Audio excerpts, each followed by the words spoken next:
Je vous en prie.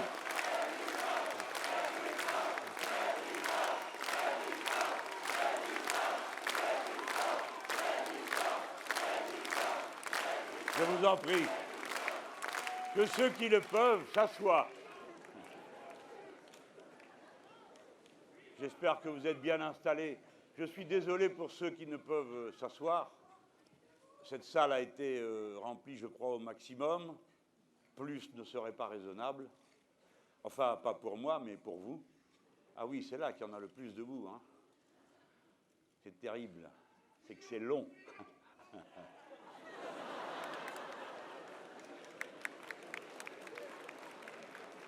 Merci à vous tous. Comme toujours, cette fois-ci encore, notre rassemblement a une signification plus ample que... Attendez, on va parler chacun son tour, et maintenant c'est moi qui parle. Parce que si vous m'interrompez tous les 2 secondes, c'est que je ne vais pas pouvoir suivre les petits.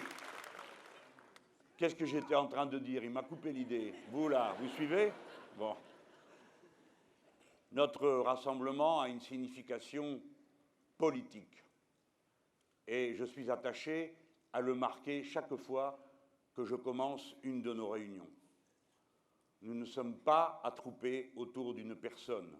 Nous sommes autour d'un programme et notre rassemblement massif signifie que ce programme est massivement porté comme une espérance par notre peuple.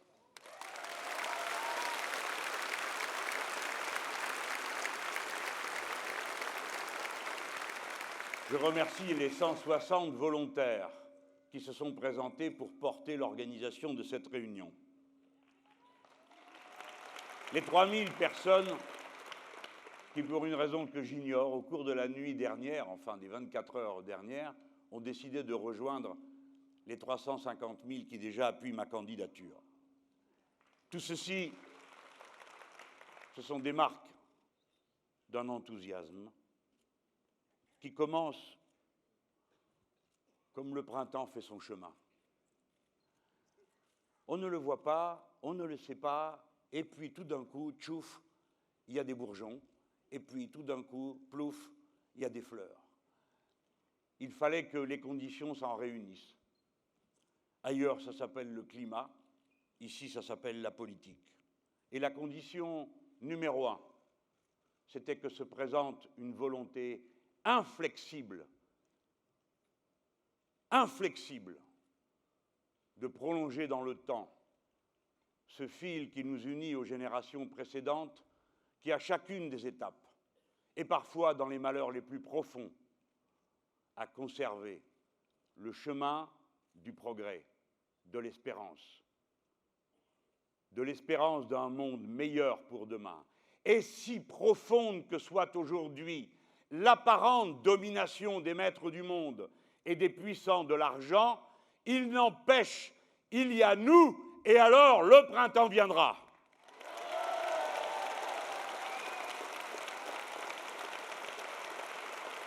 Il est vrai que depuis plusieurs jours, les horoscopes nous sont favorables. Eh bien, si ça sert à donner du cœur à l'ouvrage, tant mieux.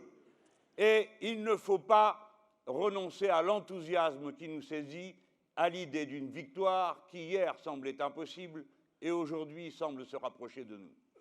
À la condition de ne pas s'abandonner à je ne sais quel mouvement spontané qui jaillirait entre les colonnes des journaux qui nous sont devenus moins défavorables. Non, c'est par un travail patient, construit, ordonné, jusqu'au soir de la limite légale pour le faire, qu'il nous faut travailler pour rendre conscients, regrouper, éduquer et préparer avec méthode la suite de ce qui pourrait advenir, c'est-à-dire ce fait extraordinaire que nous soyons appelés à conduire tous ensemble les destins de la patrie. Pour cela, moi qui ne donne pas souvent de consignes, contrairement à ce qui s'en disait, Je vous en donne néanmoins une aujourd'hui. Premièrement, ne vous trompez pas d'élection. Nous sommes en train de faire l'élection présidentielle. Pas la suivante, son heure arrivera assez tôt. Et avec cette consigne, une autre. Restez vous-même, les gens. Ce mouvement vous appartient. Personne ne doit se l'approprier. Je suis membre d'un parti, vous le savez tous. Mais mon parti, le premier, s'est mis en retrait. Pourquoi? Pas parce qu'il serait indigne, ce n'est pas la question. C'est bien grâce à nos partis que nous avons pendant tant de temps continué à porter les leçons du passé, former la jeune génération. Ce n'est pas le sujet. Le sujet, c'est que ce n'est pas le parti qui fait la révolution, c'est le peuple. Et la révolution citoyenne, ce sont les citoyens qui la font. Et aussi longtemps que les citoyens n'y sont pas en nombre, avec les poussettes dans la rue, s'il le faut, alors rien n'est commencé. Un processus de masse comme celui auquel nous aspirons, un changement aussi profond que celui que nous allons introduire, à la fois dans la manière de produire, d'échanger et de consommer, est inconcevable sans la participation profonde du peuple qui change par ses propres comportements tout.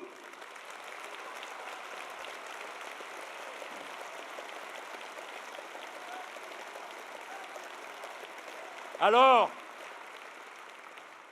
je dois vous dire combien je goûte, comme disait le Cyrano de Bergerac de Rostand, que je ne renonce pas à l'honneur d'être une cible. Depuis peu, voici qu'accourent de nouveaux arbalétriers. Monsieur Bernard-Henri Lévy me reproche d'être... Je vous en prie, ne faites pas croire que vous n'avez plus d'humour. Ce n'est pas le moment de huer, c'est le moment de rire. Il me reproche d'être un narcisse. Et M. Attali, fraîchement réveillé, dit que Mélenchon, il est très intéressant, je le remercie, mais il n'a pas de programme. Franchement, si c'était seulement cela qui tenait la tranchée, tout serait emporté déjà par nous depuis longtemps. Mais je reçois d'autres messages de notre pays, pas seulement les marques de votre engagement de plus en plus ample, de plus en plus dense dans le combat que nous menons ensemble, mais d'autres messages qui nous viennent des luttes sociales de notre pays. Je vous en parle pas seulement parce que je suis un homme qui a passé sa vie dans les rangs de la gauche et qui, plus d'une fois, s'est trouvé à aller apporter ce qu'il pouvait de son appui à ceux qui engageaient des combats, dont je veux toujours rappeler qu'ils ont été coûteux à ceux qui les menaient. Seuls les parfumés se figurent qu'on fait la grève parce qu'on ne sait pas quoi faire d'autre, ou qu'on va en manifestation pour se dégourdir les jambes. Les messages que nous recevons des luttes sociales sont très intéressants et très significatifs. Regardez, ce matin même, je reçois un petit mot d'un syndicaliste de Sudrail et qui me dit « Nous nous appelons la société New Rest ». Ce sont, je suppose, les anciens wagons-lits.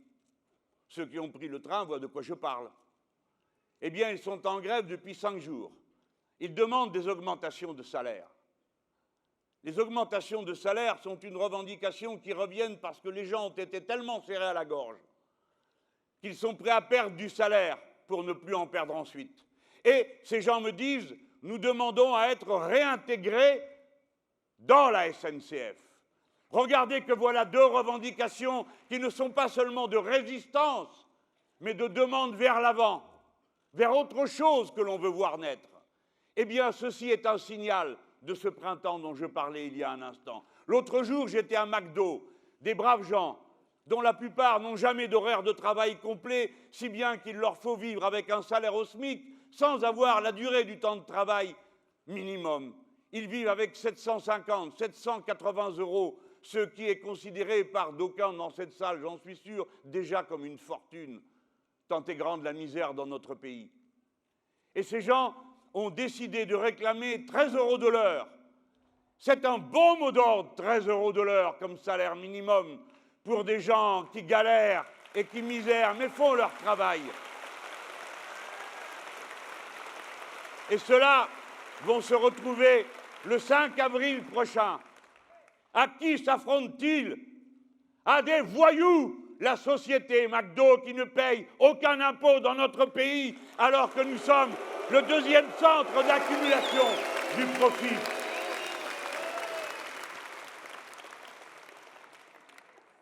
Et puis, j'ai été informé de cette grève de la faim à l'hôpital de Limoges qui, pour finir, s'est terminée victorieusement pour obtenir du personnel de plus.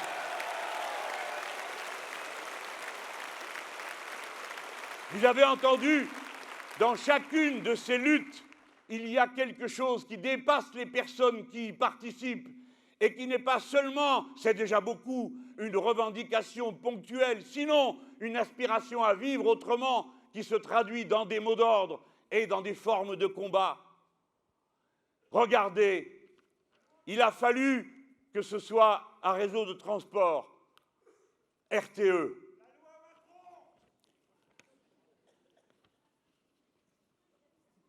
RTE, réseau de transport électricité. Écoute, ami, je te demande amicalement de bien vouloir te taire, car sinon je perds le fil de ce que je dis. Je suis très fatigué. Merci.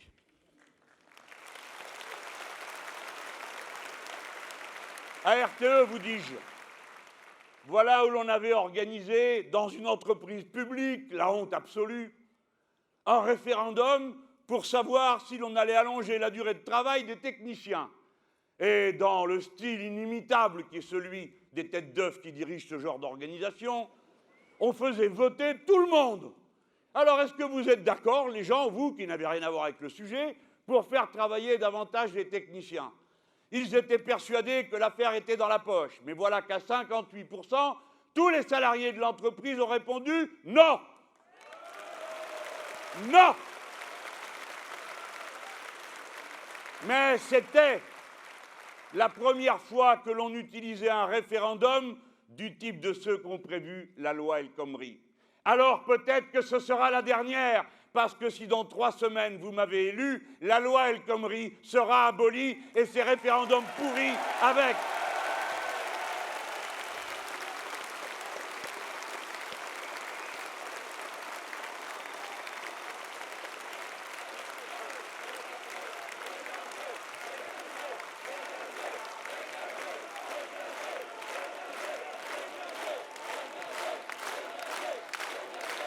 Oui, c'est une bonne idée en effet. L'autre élément d'actualité sur lequel je ne veux pas passer, c'est la fin de ce qu'on appelle la trêve hivernale. La trêve, c'est un mot comme dans la guerre. C'est donc la guerre que l'on fait aux pauvres, à ceux qui ne peuvent pas. Eh bien, la trêve est finie et à partir de maintenant, il est possible de nouveau de les chasser de chez eux. Oh, je ne dis pas que dans l'absolu, nous n'ayons pas à dire sur le fait que tout le monde doit payer son loyer, mais c'est que plein de gens voudraient bien payer leur loyer. Le problème est qu'ils ont dû arbitrer entre payer le loyer ou bien se nourrir, ou bien se transporter, et que cette misérable comptabilité qui pourrit la vie des gens s'est terminée par le fait qu'un mois on n'a pas payé, et des fois le mois d'après ça se trouve comme ça, que ça en fait un deuxième, et ainsi de suite. Et qu'on n'a pas toujours envie d'aller trouver quelqu'un, parce que des fois on ne sait même pas qui, pour aller en parler et tâcher de se sortir de cette spirale. Il y a 130 000 décisions d'expulsion qui ont été prises. Croyez-vous qu'il y ait eu 130 000 décisions pour savoir où l'on va reloger les malheureux que l'on expulse? Non. Et pourtant, comme il est absurde de jeter des gens dehors de chez eux pour ensuite les envoyer dans un hôtel pour une période provisoire qui coûte plus cher que de les maintenir chez eux. C'est un manque de fou. La décision n'est donc pas économique, elle est psychologique, elle est politique, Elle est destinée à faire peur. Et après ça, l'électricité, 600 000 personnes qui font l'objet l'année dernière d'une coupure. Et l'eau, 100 000 personnes. Depuis 2013, c'est interdit de couper l'eau aux gens. Mais je suis allé voir chez des gens où l'on avait l'interdiction de leur couper l'eau pour voir comment ça se passait. Eh bien, c'est un petit goutte à goutte, il faut des heures pour arriver à accumuler les mètres cubes d'eau dont on a besoin au minimum pour mener une vie digne. Et voyez-vous, là, nous touchons du doigt des choses sur lesquelles on devrait penser qu'aucune discussion n'est possible. Quand il vous manque 1% d'eau dans votre corps, vous avez soif. Quand il vous en manque 10%, vous délirez. Et quand il vous en manque 12%, vous mourrez. Voilà pourquoi, au fond, et à chaque moment de la vie de la politique, il faut penser non pas la circonstance particulière, mais l'ensemble, le type de société dans lequel nous vivons et dans lequel nous voulons vivre. Et pour marquer une transition dans mon discours, je vais vous lire quelques lignes d'une personne qui a vécu longtemps dans l'Indre et qui est morte, que j'ai trouvée plus audacieuse dans son jeune temps qu'à la fin. Mais enfin, il paraît que ça arrive à tout le monde, sauf à moi. C'est George Sand.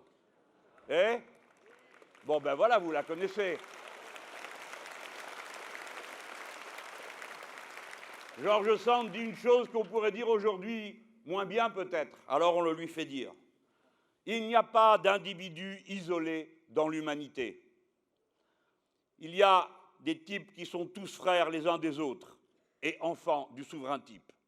Ces types se relient les uns aux autres par 1000 chaînons et l'espèce humaine tout entière n'est qu'un vaste réseau où chaque être n'est qu'une maille. À quoi servirait cette maille séparée du filet? Et que pourrait-on faire d'un filet où tous les fils seront prêts un à un? Eh bien, que ferons-nous d'une société dans laquelle on enseigne qu'il faut se disjoindre des autres, que la vertu la plus importante est l'indifférence, que le chacun pour soi et la compétition de l'un contre tous est la seule règle de vie qui vaille, et que pour finir, il faudrait avoir pour rêve cette chose immorale qui consiste à vouloir devenir milliardaire, c'est-à-dire à accumuler sans fin au détriment des autres.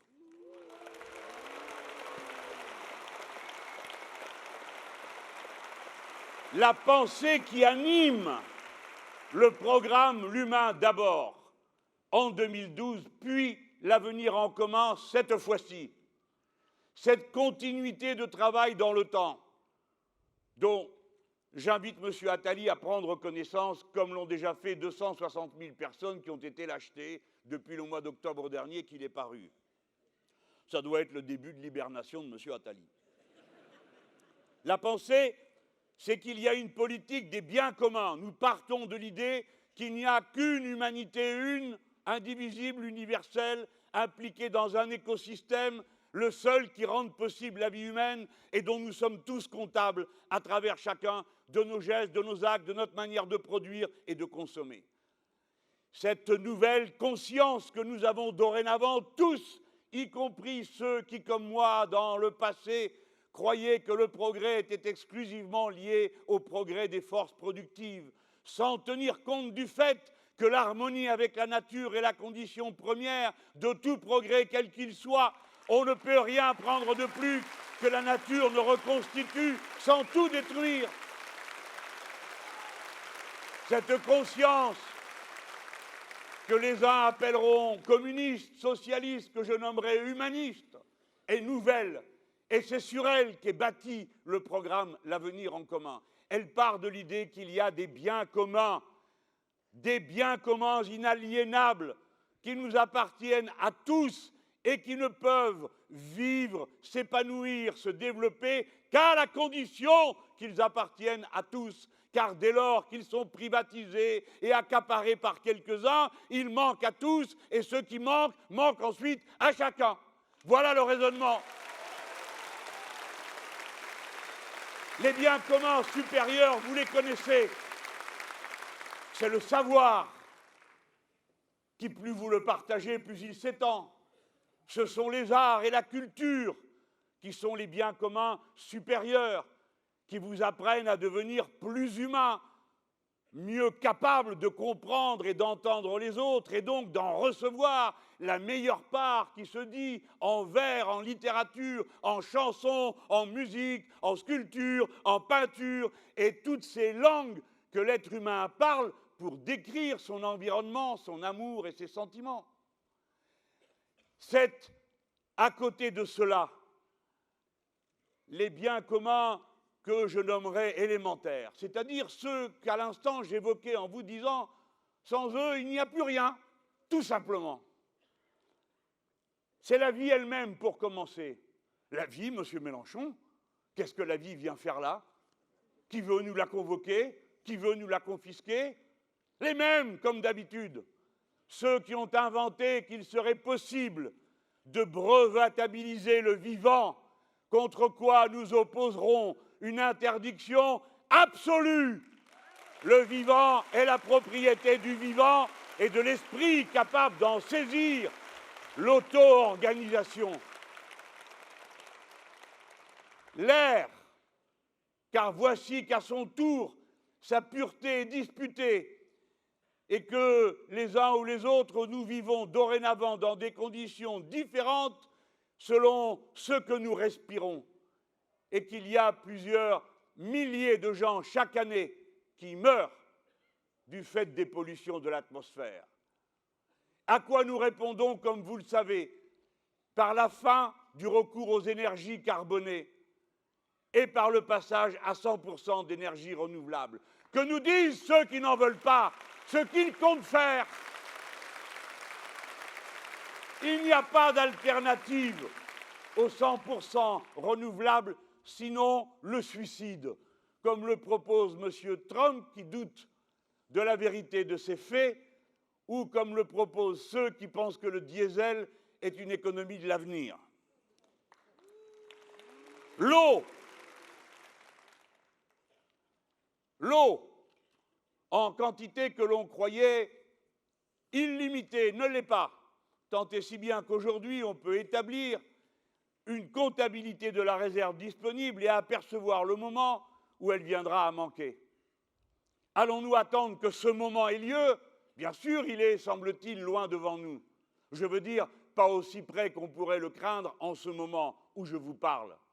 Mais enfin, faudra-t-il attendre que tout soit perdu pour prendre des décisions? Faudra-t-il attendre combien de temps?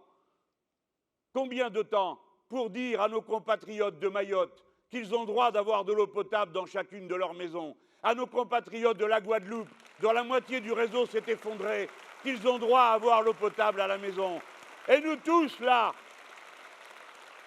non,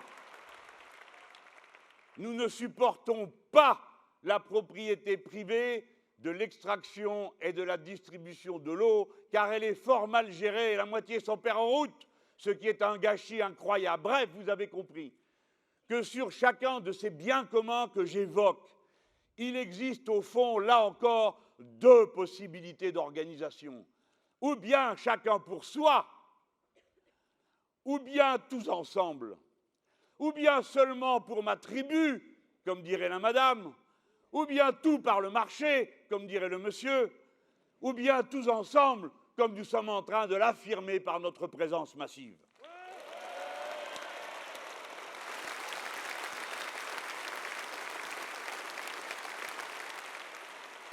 J'ai commencé, pour vous surprendre, à propos des biens communs, à vous parler d'abord de la vie, de manière à ce que vous en soyez assez saisis pour tout d'un coup, lorsqu'on aurait passé l'air et l'eau, vienne une autre conception un peu abstraite au premier abord.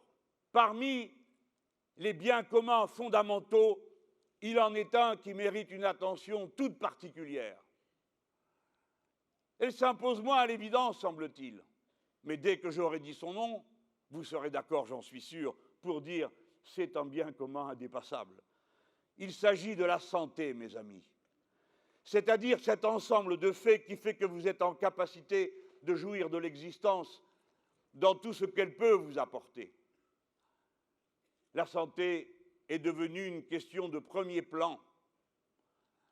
Dans un instant, nous conviendrons ensemble, j'en suis sûr, que cette question est liée directement à toutes les autres, et elle en est le résultat. Comment sommes-nous? Comment vivons-nous? Nous sommes menacés d'un véritable krach sanitaire. Un krach, c'est un effondrement. Il résulterait de 3 facteurs. Le premier, ce sont des défis sanitaires totalement nouveaux. Le second, c'est un appareil de soins, un ensemble de moyens de soins qui est en voie de dislocation. Et le troisième, le plus grave, le plus important, le plus décisif, c'est ce qu'il y a dans la tête des décideurs.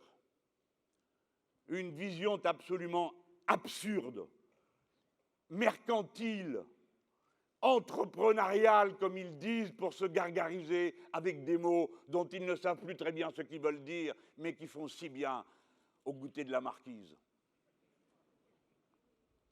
Cette vision de la santé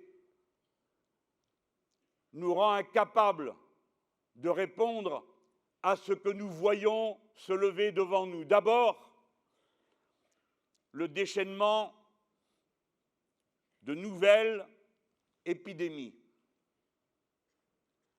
On ne connaissait pas avant les épidémies de maladies sociales. L'amiante qui tue et tuera encore jusqu'à 100 000 personnes. Ce n'est pas une maladie qui vient par les microbes ou par la naissance ou par les difficultés ou les incapacités génétiques. C'est un pur produit de la société. On ne connaissait pas autrefois la maladie d'obésité, frappant d'abord et surtout ceux qui ont le moins de moyens, ceux qui s'observent dans les statistiques. Moins vous gagnez d'argent, plus vous êtes susceptible d'être victime de la maladie. Plus vous gagnez d'argent, moins vous en êtes susceptible. Si bien que c'est par un renversement incroyable de situation, l'imagerie sociale tout entière qui est changée. Autrefois, ma grand-mère était satisfaite de me voir et elle le disait à mon épouse alors, il est bien gros, bien propre et bien peigné.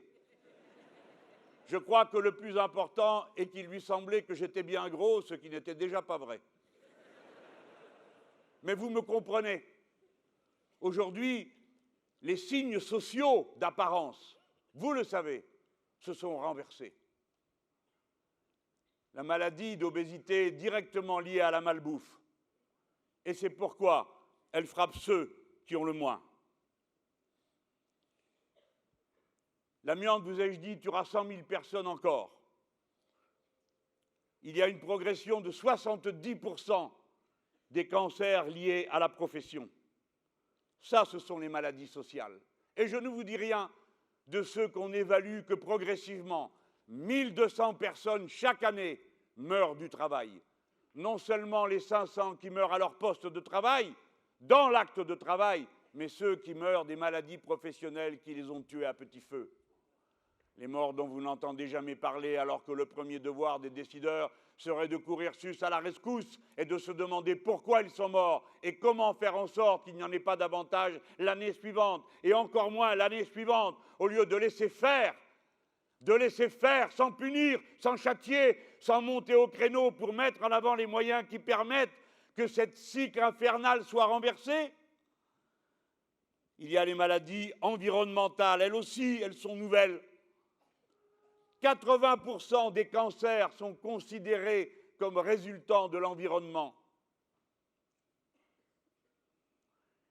1000 par jour, nouveaux cas détectés. D'aucuns dans la salle le savent, qui sans doute sont en train de lutter contre. Non, tout ça n'est pas normal. C'est pourquoi je vous parle d'un crash sanitaire en vue. Car voici la pression qui s'exerce sur nous. Et combien d'autres? Mais comment allons-nous encaisser ce choc? Et en particulier celui-ci. Depuis que l'on déverse ces quantités incroyables de pesticides dans la nature, depuis que l'on utilise ces objets en plastique qui ont des caractéristiques particulières qui font qu'au total, les uns et les autres sont devenus des perturbateurs endocriniens, dit-on, c'est-à-dire qui perturbent le cycle de la reproduction humaine. Malformation, et ainsi de suite, qui se développe comme une épidémie, ce que me disent les médecins qui travaillent avec nous. C'est au point que nous devons y penser, non pour s'affoler. À tout problème, il y a une solution. À tout problème, il y a une solution. Nous sommes collectivement assez inventifs, assez dynamiques, assez prêts à donner de l'intelligence, du savoir, du temps de travail, pour pouvoir résoudre ce problème aussi, si nous nous y mettons. Mais d'abord, il faut en prendre conscience. Il faut l'avoir clairement à l'esprit et se dire que c'est bien par là qu'on commence, et non pas d'abord par la réponse à la question stupide « combien ça coûte ?» Parce qu'encore une fois, et je le redirai autant de fois qu'il le faut, et j'espère que vous en ferez autant chaque jour, chaque fois qu'on viendra vous accabler avec cette remarque stupide, combien coûte le contraire? Combien nous coûte en personnes que nous perdons et que nous aimions? Combien nous coûte en intelligence gaspillée, en souffrance inutile, votre monde barbare, votre monde de brutes?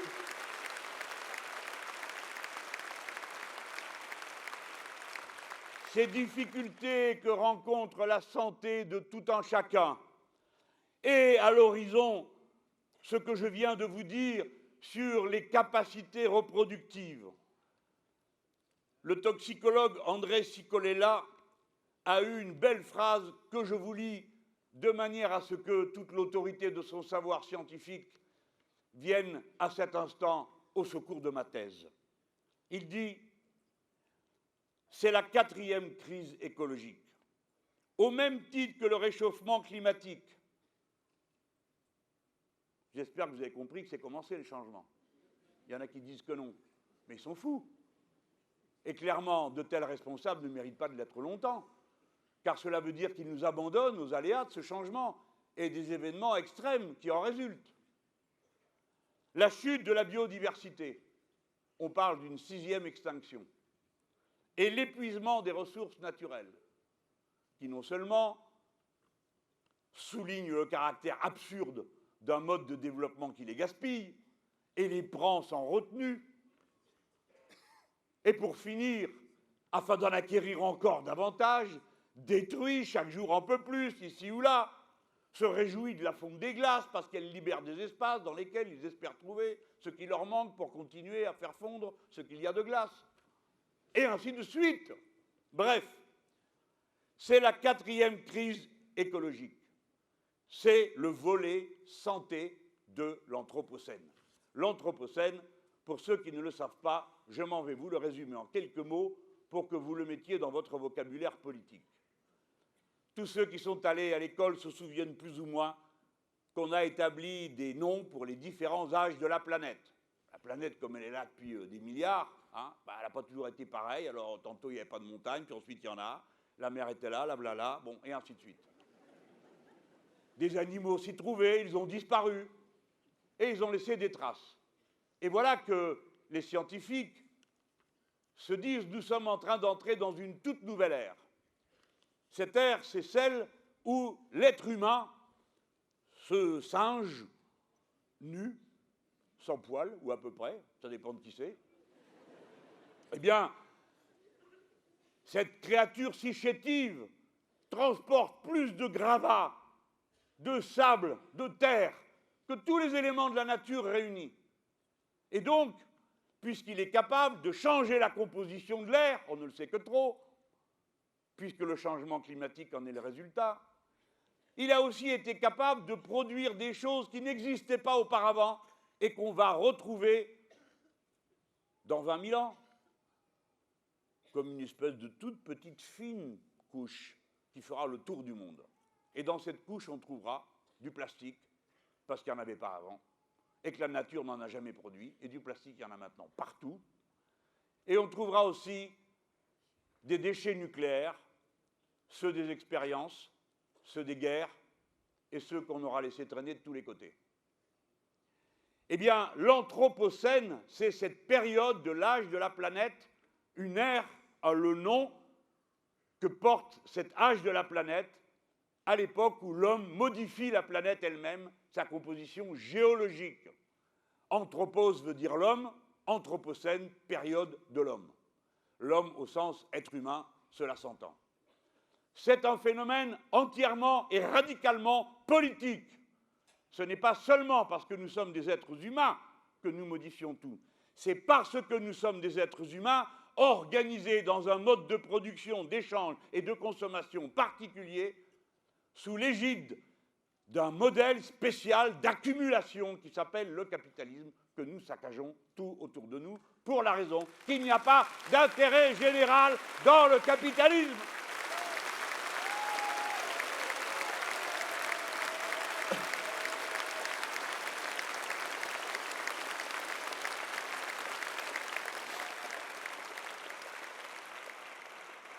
Et des fois, on se demande si, en plus de pas d'intérêt général, il n'y aurait pas aussi pas d'intérêt particulier. Comment? Comment a-t-on pu en arriver là? Regardez l'hôpital public, qui était réputé, puisqu'il faut bien prendre le problème par un bout, qui était réputé être un modèle pour notre pays, parmi les autres nations, et ça l'était. Comment en est-on arrivé au point où des gens qui y travaillent sont devenus l'unique et dernière ligne qui permet à l'hôpital de fonctionner, car sans leur dévouement, parfois jusqu'à la mort, il n'y aurait plus d'hôpital public. Avez-vous vu ces suicides? Ah, bien sûr, on ne se suicide pas pour une raison, je le sais bien, mais enfin, quand on va se suicider au travail avec sa blouse d'infirmier ou d'infirmière, on a l'intention de signifier quelque chose, je le crois bien. Et de la même manière, vous avez vu tous les situations qui prévalent aux urgences. Comment en est-on arrivé là? Et la situation socio-sanitaire, 30% des gens renoncent à se soigner. Pourquoi? Pourquoi? Faute de moyens, premièrement. Deuxièmement, parce qu'il n'y a personne pour les soigner et que 7% du territoire du pays ne permet de rencontrer aucun médecin généraliste.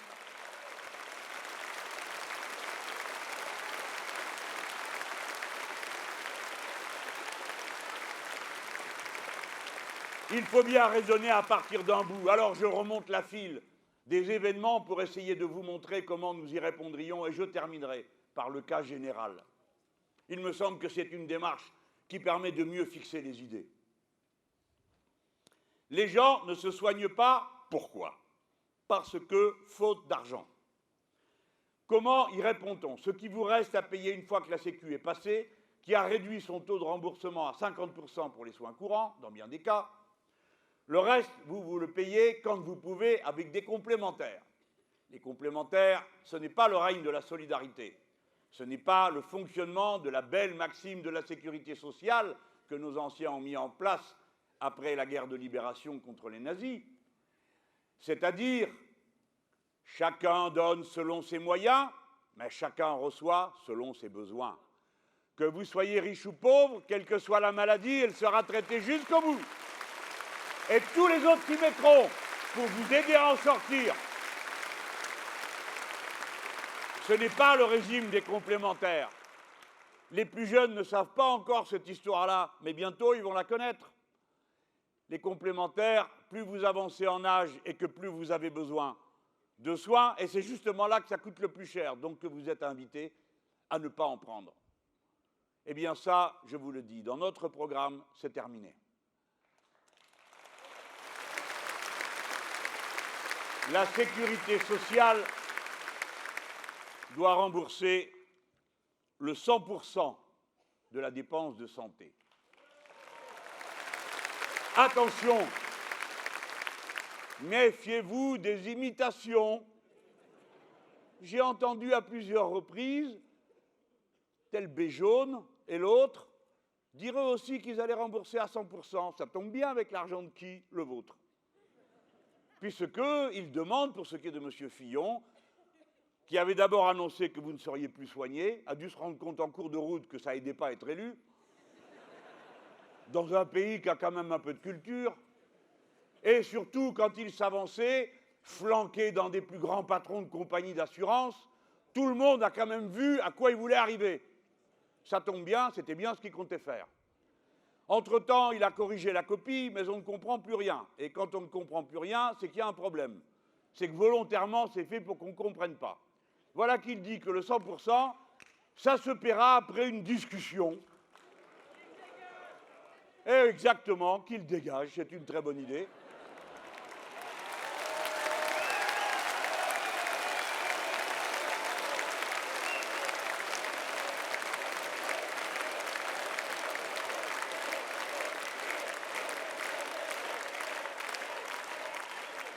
« 100%, ça veut dire qu'on revient au régime, ça s'appelle la sécurité sociale intégrale. Vous entendez les gens, pendant qu'ils sont tous en train de vous expliquer que vous vivez au-dessus de vos moyens, alors que c'est eux qui sont au-dessus de nos moyens. Deuxièmement, que vous ne travaillez pas assez et qu'on se demande comment ça se fait qu'alors que vous ne fichez rien, on arrive quand même à produire 2000 milliards d'euros par an de richesse dans ce pays, comme il n'y en a jamais eu autant à aucune génération précédente, pendant qu'eux vous disent qu'ils vont encore enlever de l'argent public, encore diminuer les budgets publics. Moi, je vous dis que nous allons améliorer la vie parce qu'on le peut, et on prendra à 100%. Le progrès est le seul horizon qui vaille. C'est ça qui peut nous rassembler. Le progrès social est le moteur de l'économie. Le progrès social, c'est une invitation à réfléchir, à inventer. Comment peut-on améliorer la condition des autres au lieu de se regarder la pointe des pieds et son portefeuille en se protégeant de tout et de tout le monde? Le progrès social ouvre les cœurs et les esprits. Alors, comment va-t-on payer la Sécu à 100%, qui est une bonne nouvelle pour vous, est une mauvaise nouvelle pour d'autres? Le partage change de camp. Je préfère le dire. Vous trouvez toujours des gens pour vous expliquer qu'il y a une solution miracle gagnant-gagnant. On ne prend rien à personne. Ce n'est pas vrai. C'est tout simplement impossible. D'aucuns ont beaucoup et les autres rien. Il faut donc changer le point du partage. Alors, combien ça coûte? 16 milliards. J'en ai trouvé 21. Enfin, moi, j'ai rien trouvé. C'est l'équipe qui travaille avec moi qui a trouvé ça, dont celui-ci qui est au premier rang, là. Viens là. Viens là qu'on te voit. Viens là. Voilà.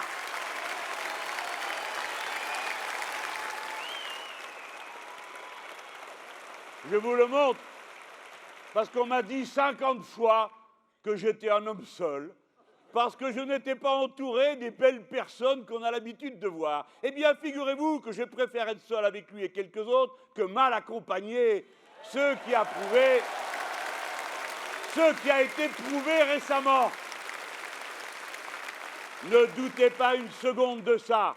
S'il faut gouverner, nous saurons le faire, et le jour numéro 1 sera le jour numéro 1, pas le jour numéro 2.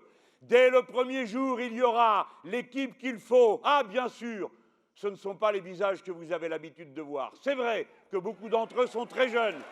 C'est vrai que la plupart d'entre eux ont encore une activité professionnelle.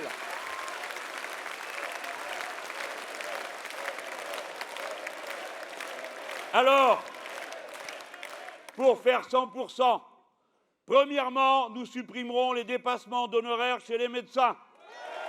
8 milliards d'euros. Ah, mais s'ils veulent dépasser, ils dépasseront, mais on ne rembourse plus rien. Par conséquent, vous verrez à ce moment-là que les mêmes qui étaient si friands de dépassement vont s'apercevoir qu'ils ne peuvent rien sans la masse des autres qui n'ont pas les moyens de se payer ces dépassements. Ensuite, économiser sur les doublons entre les complémentaires santé et la Sécu. Oui, mes chers amis, quand il y a compétition, ça ne coûte pas moins cher, ça coûte plus cher, parce que chacun essaye de vous attirer à l'endroit où il se trouve, sans compter les frais de gestion qui sont toujours, dépendants de l'idée que se font les grands chefs d'eux-mêmes. Ce qui les incite rarement à la modestie de la paye. C'est curieux. C'est toujours la vôtre qui est excessive, c'est jamais la leur. 6,5 milliards. Et ensuite, pour vous faire aller dans les complémentaires, on vous a dit, enfin je ne sais pas si vous faites partie du lot, on va vous donner quelques petites niches fiscales et avantages que vous pourrez déduire des impôts. C'est-à-dire que tous les autres payent par leurs impôts la petite niche qui vous permet d'aller à la complémentaire, qui rend les médicaments plus chers et soigne moins bien. C'est une trouvaille. 3,5 milliards.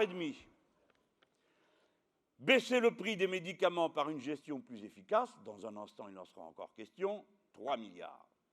21 milliards d'euros disponibles pour payer 16 milliards. C'est pas mal. Tu as bien travaillé, André. Il y a un peu de marge.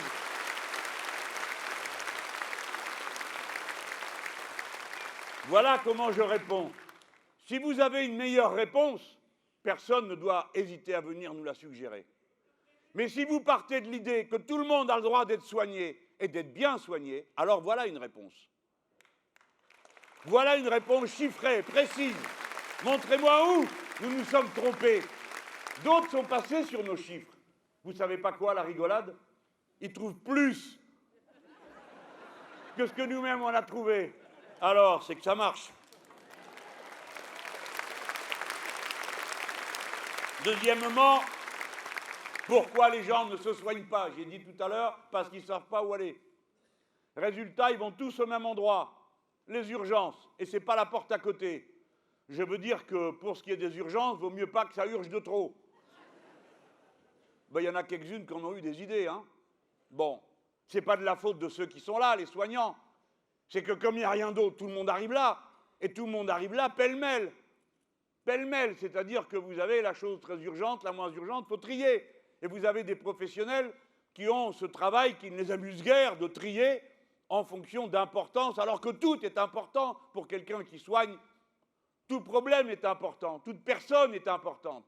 Et vous voyez comment la logique du système, celle qui vous pousse à ne pas regarder la personne qui est couchée par terre dans un pitoyable état et qui dort dehors, et ensuite elle vous pousse au travail, à faire des tris entre les gens alors que vous n'avez pas envie de le faire.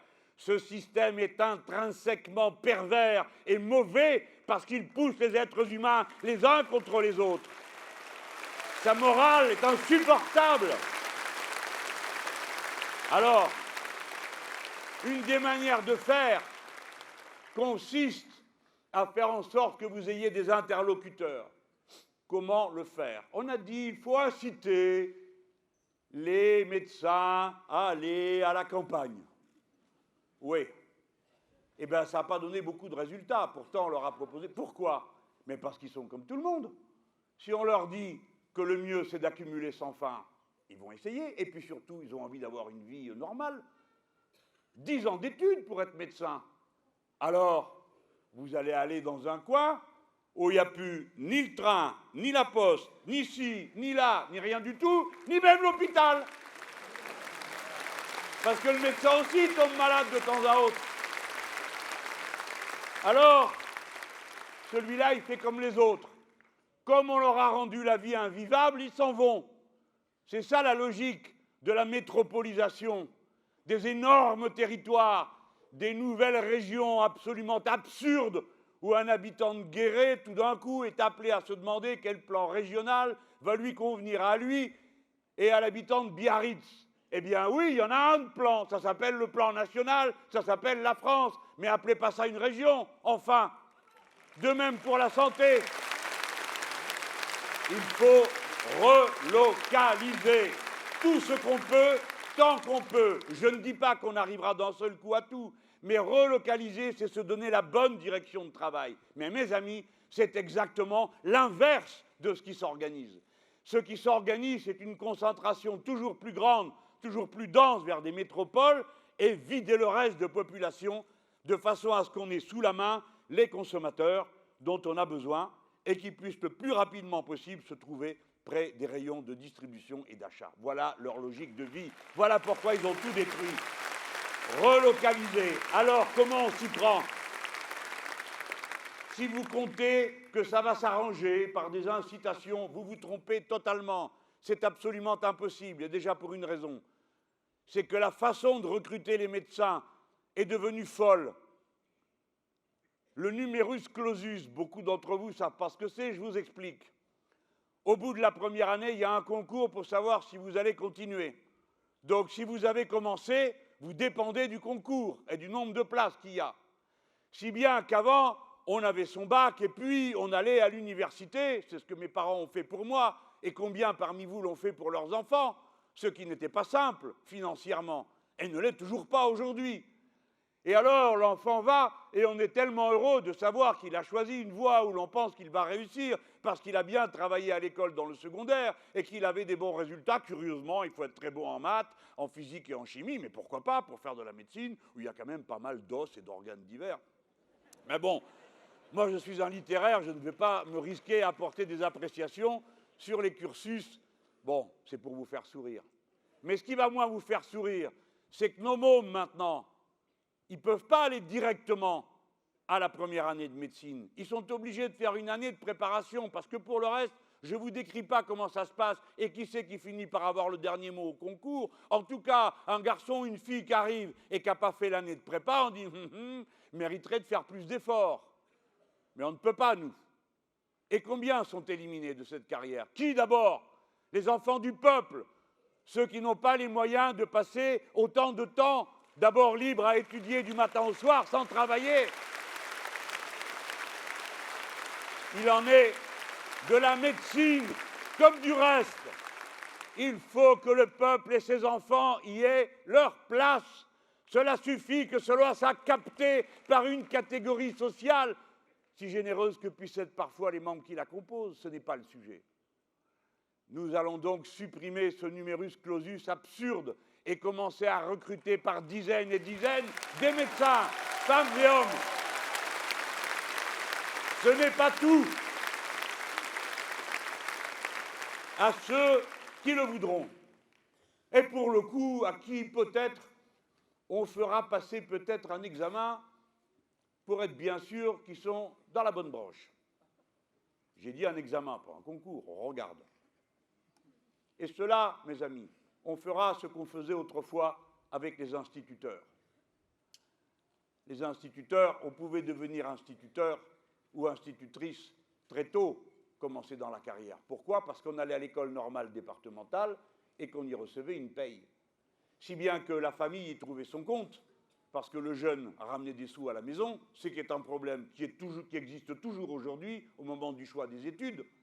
Et deuxièmement, parce qu'après, on avait le métier quand on avait travaillé sérieusement, et en général, nos jeunes sont sérieux. C'est l'exception qui ne l'est pas. Les nôtres vivent avec l'exemple de l'effort, de l'exigence, de la morale, de la vertu, et ça les pousse, comme tous les jeunes du monde, à faire la fête chaque fois que possible, mais le reste du temps, à être sérieux. Et voilà pourquoi nous proposerons la même chose aux apprentis médecins. Et nous les rémunérerons, et ensuite nous leur dirons: quand tu as fini tes études, si c'est la nation qui te les a payées, alors tu dois 10 ans à la patrie et tu iras là où on te dit d'aller.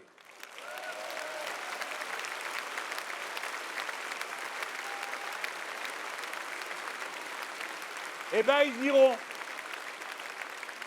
Ils iront pour mener une vie normale dans les centres de santé. Mes copains ont trouvé un nom impossible. Centre de santé pluriprofessionnel. Centre de santé, quoi, tout le monde comprend.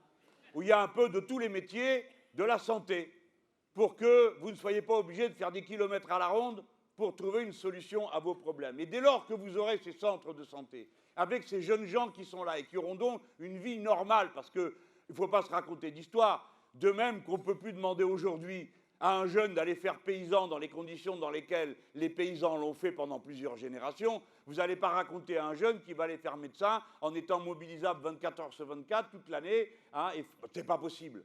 Et c'est normal, il faut que ça progresse, il faut que la condition des gens change, et tant mieux. Et tant mieux si tout le monde met d'abord au poste de commande le goût de vivre et de profiter de la vie comme elle est. Alors, donc dans ces centres, on pourra venir. Et dès que vous aurez ce premier maillage, eh bien la vie reviendra. Je ne sais pas si c'est avec ces centres qu'elle reviendra, mais la vie revient avec la vie. Quand vous pouvez vivre quelque part, alors tout redémarre. Et tout s'éteint quand vous ne pouvez plus y vivre. Tout le monde connaît cette règle. Eh bien, la ligne politique de l'avenir en commun, c'est de relocaliser tout ce qu'on peut et de commencer par relocaliser ce dont l'État peut avoir la maîtrise, car c'est l'État qui est notre force, l'État stratège, l'État organisateur, l'État appartenant à son peuple pour accomplir les destins que celui-ci lui a donné l'ordre d'accomplir.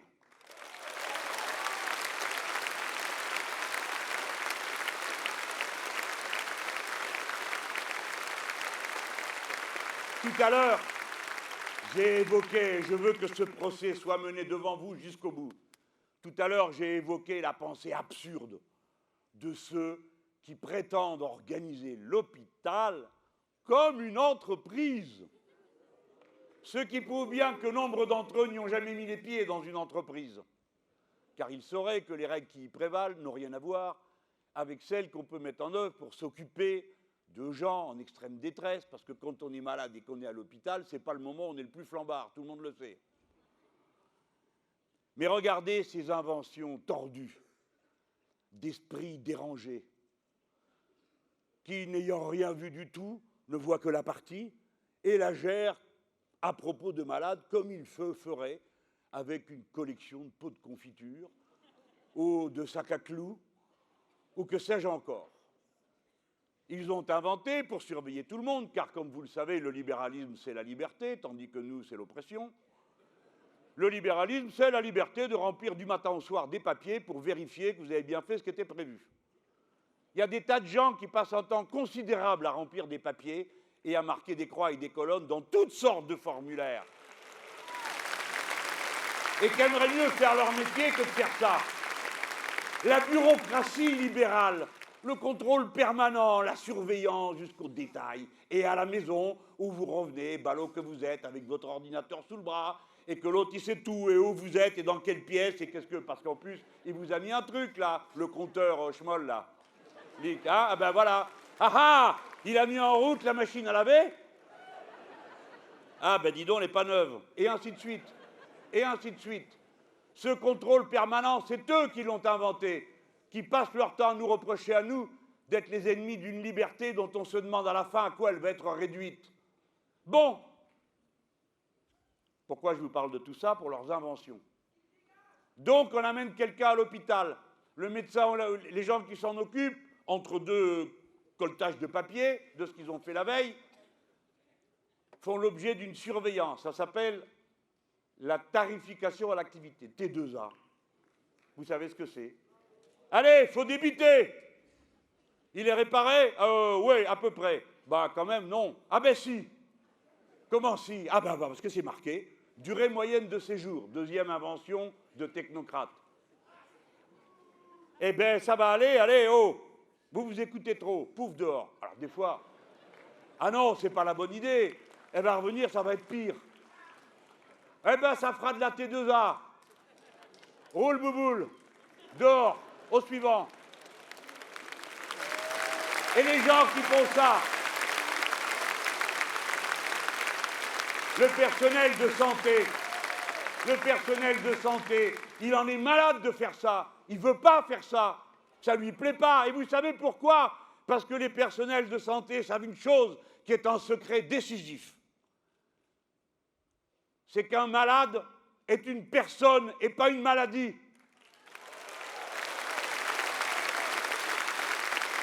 Et que la même maladie vous frappe différemment selon votre âge, selon votre condition sociale, selon les circonstances dans lesquelles elle est intervenue dans votre vie. Voilà pourquoi un malade ne sera jamais sa maladie, mais une personne. Et les gens qui soignent savent mieux que les autres, justement parce qu'ils soignent et qu'ils s'occupent de guérir les gens, que les gens sont des personnes. Et le cerveau malade qui a inventé la T2A et la durée moyenne de séjour, celui-là, il avait dû oublier que lui aussi, il a une famille. Elle aussi, il a des enfants, etc., etc. Redevenez humain et vous penserez juste, cessez de l'être et vous inventez ces abominations.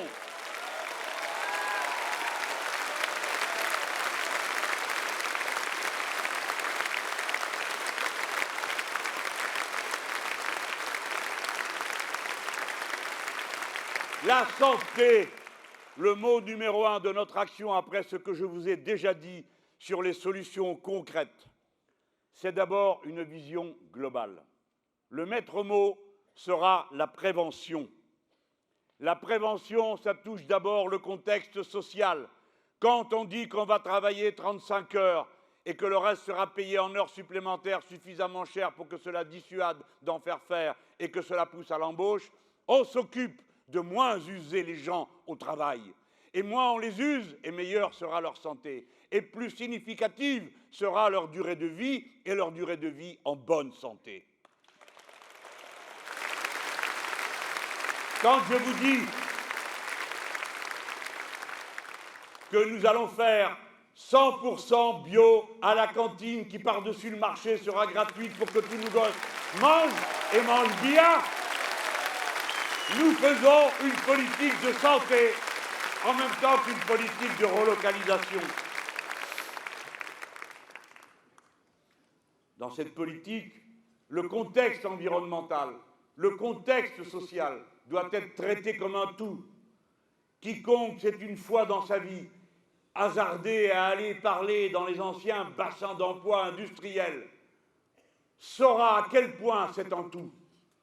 J'ai parlé au Havre de ce contact si fort que j'avais eu lorsque je suis allé chercher la madame dans sa tanière là-bas à Hénin-Beaumont et que j'ai vu les pauvres gens qui avaient travaillé à la mine pendant 1 génération et demie. Dans quel état étaient les survivants? Alors on comprend que c'est en tout que la question de la santé et qu'il ne sert à rien de distribuer des médicaments si l'on n'a pas pris auparavant la précaution pour que les gens n'en aient pas besoin, car il arrive un moment où même les médicaments ne servent plus à rien. Quand vous êtes silicosé, quand vous êtes frappé par l'amiante, quand vous êtes frappé par ces maladies professionnelles, le contexte social, le contexte environnemental, et évidemment, avant toute chose, le dépistage, mes chers. Si l'on doit, parmi les innombrables reproches qu'on peut adresser au gouvernement sortant, quand on critique la loi El Khomri, voyez-vous, il y a dedans des petites cruautés qui ont d'abord été enlevées, d'autres maintenues.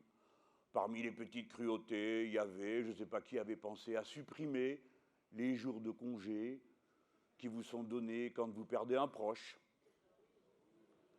Alors finalement, quelqu'un s'est rendu compte que ça faisait trop. Alors ils l'ont enlevé, ils ont dit c'est une concession. Vous voyez que la discussion sert à quelque chose. Avec cet art inimitable qu'ils ont de nous prendre pour des imbéciles, tant et si bien qu'ils ne se sont même pas rendus compte qu'entre-temps on avait compris. Et qu'ils n'arriveront plus jamais à nous faire 2 fois le coup du discours du Bourget. Donc, parmi les nombreuses choses qu'on peut reprocher dans cette loi El Khomri, par exemple, il y avait le fait que, dorénavant, ce ne sera pas comme auparavant pour ce qu'on appelle le délai de prévenance. Vous le savez, les gens, ce que c'est. Hein? Avant, vous aviez 1 semaine. Déjà 1 semaine, il faut se débrouiller pour changer son horaire de travail. Ce n'est pas évident hein, de trouver en 1 semaine la solution de rechange. Ben, ils ont changé. Ils vous ont pris plus près du nerf.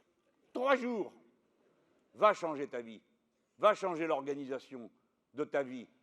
Des heures auxquelles tu passes pour aller chercher tes gamins à l'école ou à la crèche, etc. en 3 jours. Vous savez très bien à quoi ce genre de décision aboutit. Évidemment, tout le temps, c'est l'espoir que les femmes restent à la maison et que par conséquent, leurs emplois soient disponibles et que par conséquent, comme elles sont moins autonomes, elles sont plus dociles. Oui, c'est ça qu'il y a dans la loi. Toutes ces choses qui pourrissent la vie des gens, pour rien, semble-t-il d'abord, mais qui participe d'une certaine vision du monde où on vous tient à la gorge. Bon, parmi toutes les choses qu'ils ont trouvées, c'est la suppression de la médecine du travail. Alors, la première des tâches est de rétablir la médecine du travail. On dit à quoi? Qu'est-ce que c'est que cette histoire? D'ailleurs, un infirmier pourra vous voir. Vous êtes contre les infirmiers? Alors personne ne va dire non. Personne ne va dire mais ce n'est pas le sujet. Un infirmier, ce n'est pas un médecin. Pourquoi pas un électricien pendant que vous y êtes? Un infirmier, c'est un infirmier. Un médecin, c'est un médecin. Un électricien, c'est des métiers, les gens. Il faudra vous coller ça dans la tête, les importants. Ce sont des métiers avec des qualifications, des savoirs, des manières de faire que l'un sait, l'autre ne sait pas, même si vous savez ce que fait l'autre. C'est pour ça que vous travaillez en équipe. C'est ça les métiers. Donc le dépistage, c'est une urgence professionnelle de rétablir la médecine du travail avec le pouvoir de prescription du médecin qui doit pouvoir dire ça, arrêtez de lui faire, ça va le tuer. Et ça, il faut qu'il ait ce droit.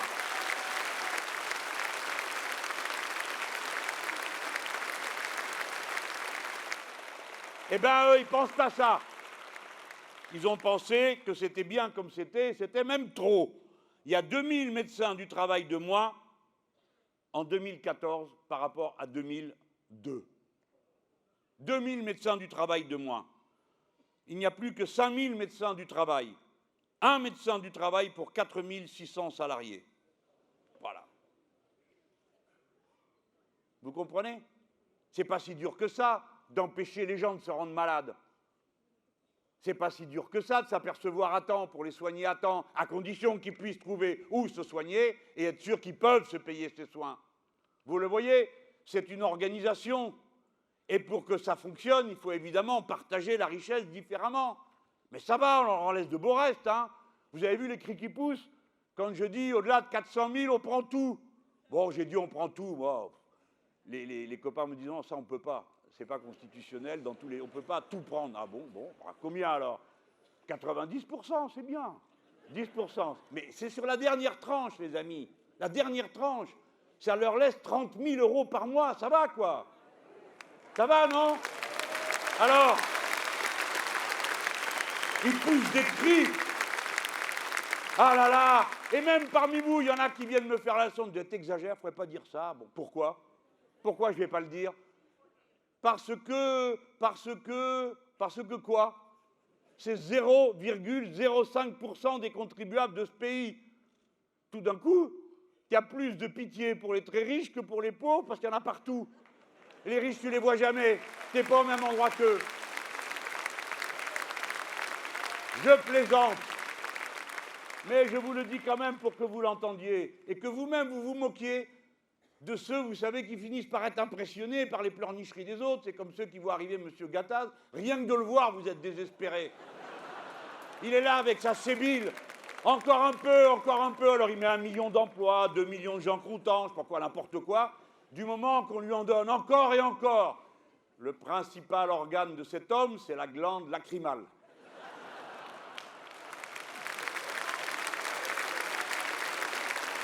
Ça m'éloigne du sujet. Je vous dis les choses comme ça parce que bien souvent, quand on rit, on retient. Autant que quand c'est dur. Et comme j'ai commencé dur, en vous décrivant ce que ces gens sont en train d'organiser, et qu'on ne va pas se réunir un dimanche pour se mettre le moral dans les chaussettes, c'est le contraire. On s'est retrouvés pour se donner le moral, et pour la joie d'être ensemble, et de parler de ce monde qu'on va faire.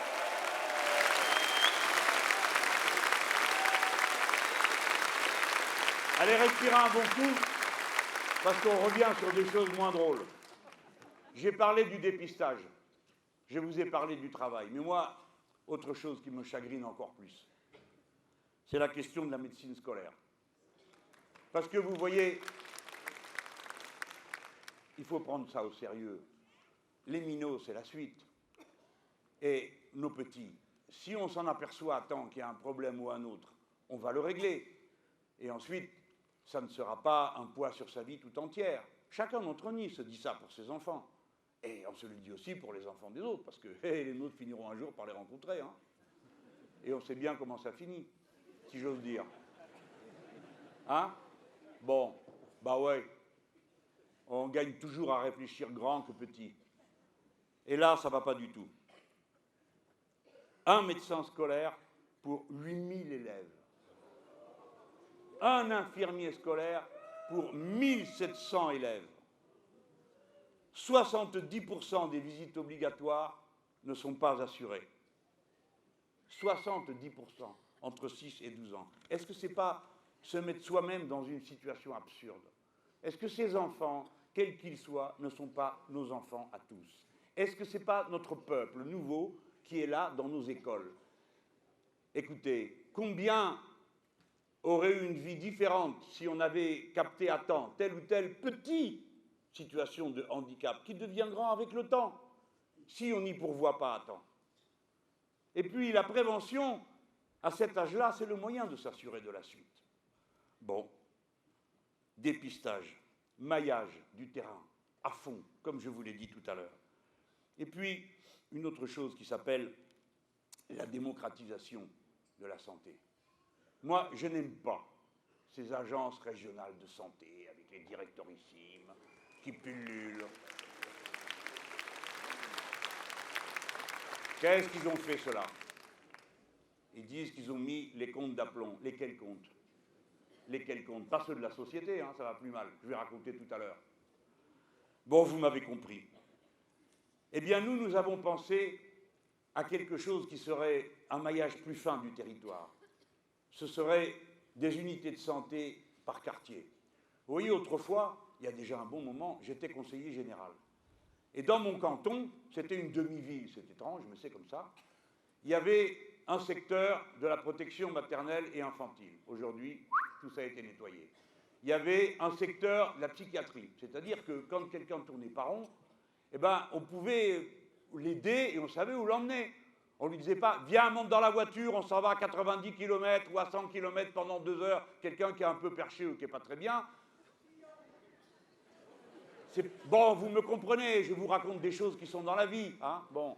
Alors on l'emmenait au secteur psychiatrique et il recevait les soins, l'écoute, l'attente. Enfin, c'est un métier, psy, hein, donc il aidait à vivre. Tout ça, tout a disparu. Eh bien moi, je suis pour qu'on revienne, je dis moi parce que dans la brochure santé, ce sont des spécialistes des questions de la santé, hein, qui ont répondu à toutes les questions que nous avons été, je ne sais combien, à poser. Non seulement ceux qui intervenaient sur la plateforme, mais de toute mon équipe, hein, de tous ceux qui sont là à faire le programme, ont posé des questions de la vie qu'on avait connue, comment on fait ci, comment on fait là. Bon. Nous sommes pour une idée d'une santé qui soit en quelque sorte participative, la protection de la santé de tous.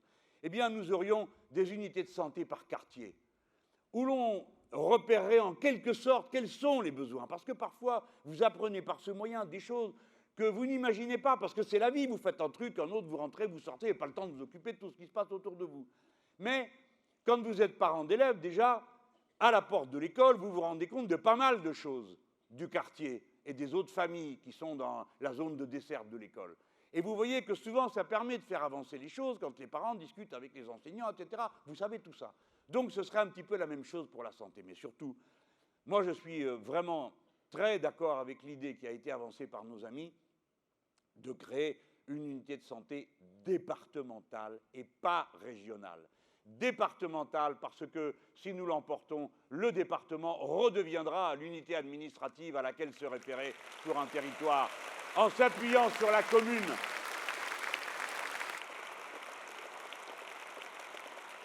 Mais moi, à cet instant, je ne voudrais pas que vous croyiez une seule petite microseconde que tout ça, c'est juste une histoire d'organisation. Non, c'est une histoire de lutte. C'est une histoire de lutte populaire du peuple contre l'oligarchie qui accapare tout. C'est une lutte contre l'argent roi. Parce qu'il y a une chose dont je ne vous ai pas encore parlé pour l'instant et dont je vais vous parler maintenant, qui est la question du médicament. Le médicament, c'est la mine d'or. Le taux de profit, 19%. Dans l'automobile aujourd'hui, ou j'aime mieux vous dire, qui presse le citron. Eh bien, hein, est fort. C'est du 6% le taux de profit. Vous avez entendu 19%. 47 milliards de bénéfices accumulés par les 5 plus grandes firmes. Et dedans, il y en a quelques-unes que nous avons pas loin des doigts, puisqu'elles sont chez nous. Alors, d'abord, je voudrais qu'on rétablisse un peu de vertu dans ce domaine. Et voici pourquoi nous ferons un exemple, de manière à créer une ambiance de travail. Je vais vous lire la lettre que m'envoient les docteurs Irène Frachon, lanceuse d'alerte du Mediator, pneumologue au CHU de Brest, et Jean-Claude Salomon, directeur de recherche CNRS honoraire. Cher Jean-Luc Mélenchon, il n'y a que vous, hein, je la lis pour la première fois là. Nous avons souhaité vous soumettre la proposition suivante concernant l'entreprise pharmaceutique Servier, qui eut une responsabilité si grave dans l'affaire du Mediator. À titre de sanction, nous proposons que cette entreprise pharmaceutique et ses filiales soient socialisées, comme Renault le fut en 1945 après la fin de la guerre, pour collaboration.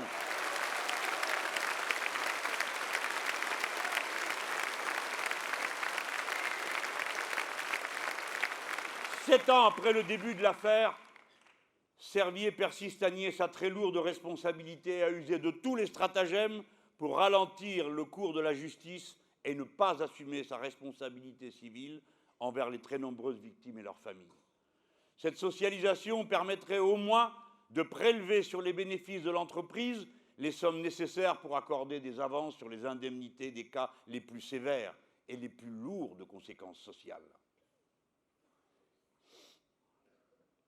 Mieux encore, la socialisation permettrait à cette entreprise, qui aujourd'hui illustre ce que l'économie ultralibérale représente de pire dans le complexe médico-industriel, de redevenir une entreprise de l'économie sanitaire et sociale dont la politique commerciale et industrielle serait un modèle de gestion. Entre les mains de ses actuels dirigeants, Servier est encore capable de nuire gravement. Il faut se prémunir contre cette éventualité. Il ne s'agirait plus de maximiser les bénéfices, mais de produire en priorité les médicaments essentiels, récents ou non, indispensables pour traiter dans les conditions les plus exigeantes, avec un rapport bénéfice-risque optimal, la grande majorité des patients. Nous restons à votre disposition pour approfondir cette proposition qui, nous semble-t-il, pourrait s'inscrire dans le cadre de la politique de santé que vous allez soumettre aux Français lors des élections présidentielles et législatives. Acceptez, cher Jean-Luc Mélenchon, l'expression de notre soutien et de notre dévouement civique.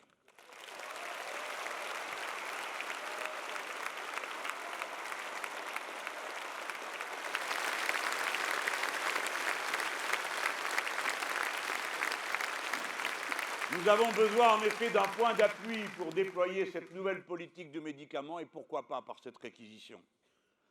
Parce que nous devons dès maintenant prendre nos dispositions pour empêcher non seulement que se reproduisent des catastrophes comme celle-ci, mais surtout le scandale de l'accumulation capitaliste sur la base de la santé. Je vous ai parlé de ce taux de profit inouï de 19%. Mais je pourrais vous parler plus gravement de médicaments comme ceux qui sont une solution, une des solutions à l'hépatite C. Peut-être que vous en avez entendu parler. Il s'agit du Sovaldi. Alors, comme l'hépatite C se répand, c'est un médicament qui est vendu à prix d'or. Mais c'est vraiment le mot. Pour 12 semaines de traitement, 3 mois, 57 000 €. Ah, 57 000 €, c'est pour la Sécu, hein. Ça fait beaucoup, la Sécu, c'est nous. Moi, je dis à ces gens, c'est beaucoup trop. Ce n'est pas raisonnable. Quelqu'un d'autre leur a dit, c'est beaucoup trop, c'est pas raisonnable. Ils ont dit, bon, allez, on vous fait un prix. On était à 57 000, 41 000. Ah bon? Vous pouvez passer de 57 000 à 41 000? Eh bien oui. La preuve, c'est que quand ils vont en Allemagne, ils le repassent à 59 000. Qu'est-ce que c'est que ce médicament? dont le prix varie comme ça, d'un tiers ou de 2 tiers, suivant l'endroit où il est vendu. Ça s'appelle une arnaque.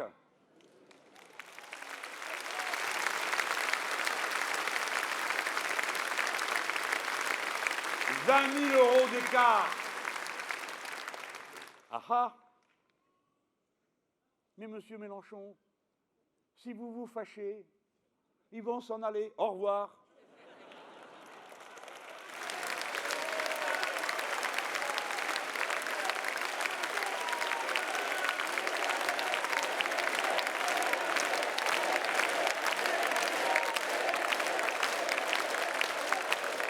Ouais, ils vont dégager. Parce que de toute façon, on n'a pas besoin d'eux. Mais oui, ou vous êtes raisonnable, ou on applique ce que la loi nous permet d'appliquer. C'est-à-dire une licence qui porte un nom, ça s'appelle la licence d'office. Pas content, on le fait quand même et sans vous. Voilà. Donc il faut être respectueux du peuple français. Et quand on a un médicament qui améliore la santé ou qui permet de guérir, il faut le mettre à la disposition de tous les êtres humains qui en ont besoin, au prix raisonnable auquel il doit être. Sinon, on le fait quand même.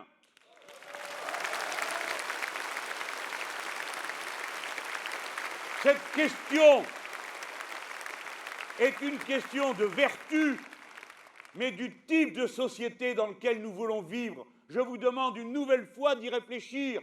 Nous ne sommes pas seulement ceux qui cherchent à régler tel ou tel problème, nous portons la vision d'un monde en nous. Nous n'acceptons pas qu'on continue à se comporter comme on le fait, notamment avec la recherche fondamentale. Il y a des maladies pour lesquelles vous avez de la dépense et pas d'autres. 2 fois sur 3, vous y retrouvez des critères sociaux ou géographiques. Parce que telle maladie qui tue et tue et tue encore, dans telle ou telle région du monde où il n'y a pas d'argent, on ne s'en occupe pas. Et ailleurs, où il y a des maladies qui sont socialement typées comme étant celles des pays développés, on étudie. Vous savez tout ça. Mais maintenant, voici que c'est étendu à tous les domaines et que des grands laboratoires se préoccupent d'abord de savoir à quel délai une molécule va être mise sur le marché, plutôt que de savoir à quel problème on doit répondre. Et c'est comme ça qu'un jour, je me retrouve avec un homme, on marchait dans une manifestation, il n'était pas de mon bord, j'aime mieux vous le dire, vu comme il était désagréable. Mais bon, on parle. Eh bien, il m'intéressait. Il fait un métier intéressant, c'est pas parce qu'il n'est pas de mon avis politique qu'on ne peut pas parler. Alors on parle. Et cet homme, il a inventé la molécule, ne me demandez pas comment elle s'appelle, je l'ai oublié, mais qui vous permet de répondre à l'engorgement des artères. Et c'est une chose extraordinaire. Et cet homme-là, avec son invention, il avait fait un IUT. Pour ceux qui font des IUT de chimie, vous savez que ce n'est pas des études qui servent à rien. Il a sauvé peut-être 400 000, 500 000 personnes. Et le voilà avec moi en train de marcher. On faisait quoi? La manif de soutien pour les collègues qui sont au travail de Sanofi. Les pauvres. Cela, c'était un bout d'une ancienne grande industrie chimique française, dépecée par la privatisation et redépecée ensuite entre les uns et les autres qui se sont tout partagés jusqu'au point où plus rien ne marche. Eh bien, là, on n'en est pas encore là. Mais quand même, ils se sont déjà payés un PDG nord-américain, flanqué d'un autre nord-américain. Tous les deux, ils ont décidé d'acheter un très beau siège à la compagnie, avenue Foch, où il y a d'ailleurs un très bon chef cuistot, de très haut niveau. Bref, je vous raconte tout ça parce qu'ils me l'ont raconté. Et eux, inutile de vous dire que c'est la crise de nerfs de voir ça. Parce que leur métier, c'est de faire des médicaments, c'est ça qui les intéresse. Vous les verriez, ils se rendent compte de rien. Comme ils ont fait des bonnes études, tout ça, ils ont été très sérieux toute leur vie, ils ont bien travaillé à l'école, ils sont sortis bien, ils ont été embauchés, ils ont fait le bon mariage, ils ont acheté la bonne maison, ils ont le nombre de gosses qu'il faut et la belle voiture qu'il faut, etc. Tout va bien. Et un jour, ils réalisent que le monde n'est... Je vous raconte des choses qui concernent la vie des gens, c'est comme ça que ça se passe. Ils ne se sont rendus compte de rien. Ils croyaient que la vie, c'était un truc où ceux qui font tous les efforts qu'il faut, eh ben, ils ont ensuite la récompense, et puis tu mènes ta vie. Voilà l'idée qu'ils se faisaient de la vie. Ils ne pensaient pas à la lutte de classe, l'appropriation, le capitalisme, et toutes ces horreurs que c'était pour la CGT, le PC, je ne sais pas qui encore, et Mélenchon. Voilà, Pas ça, ce n'était pas leur truc. Et tout d'un coup, ils apprennent qu'arrivent des chefs qui leur disent « Qu'est-ce que vous faites, vous, comme recherche ?» « Non, non, combien de temps ça va prendre ?»« Ah ben, on ne sait pas. Comment vous ne savez pas? Nous, on doit rendre des comptes. Il faut que ça crache. Donc, si vous ne savez pas, salut, faites autre chose. Bah écoutez, nous, on pensait que, je ne sais pas vous dire ce qu'ils font, parce que je ne suis pas médecin et je ne connais rien à tout ça. Mais enfin, il faut des choses qui concernent notre vie, notre organisme et le reste. Et le type qui dit, vous n'auriez pas idée d'un bon produit qu'on se mettrait pour que les cheveux soient moins blancs et que quand on met dessus de la teinture, ça vire pas jaune. Parce qu'il y a Coca-Cola qui est prêt à cofinancer. Les gens, les bras leur en tombent. De quoi vous me parlez? Oui, eh bien c'est terrible quand vous êtes à un bac plus je sais pas quoi, que vous aimez ce que vous faites, que vous êtes un physicien, un chimiste, quelqu'un qui s'intéresse à la santé des autres et qu'on vient vous raconter des salades pareilles en vous disant c'est ça qu'il faut parce que maintenant c'est ça qui compte. Si bien qu'on classe les recherches d'après le nombre d'années dont on pense qu'il va falloir qu'elles soient perdues pour placer un produit sur le marché. Et pas dans le sens inverse, c'est de quoi ont besoin les gens maintenant pour vivre mieux, pour régler telle ou telle maladie. Donc, il faut libérer la recherche fondamentale des chaînes de l'argent, car les chaînes de l'argent sont celles qui vous tueront.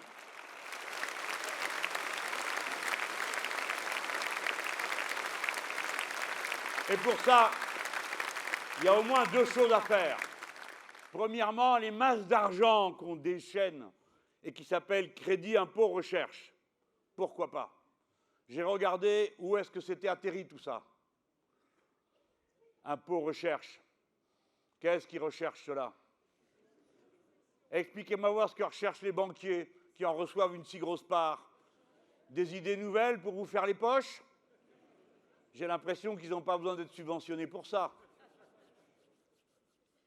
On a le droit, hein, il vaut mieux qu'on en rie. Mais ces marioles-là viennent de dissimuler le quart de leurs bénéfices dans les paradis fiscaux. C'est-à-dire que d'abord, ils vous prennent, et après, quand il s'agit à leur tour de collaborer au bien commun, c'est fini, il n'y a plus personne, ils sont partis. Et après, ils reviennent vous faire la leçon en vous traitant de gaspilleurs et de dépensiers et de feignants. Voilà ce que c'est, la banque.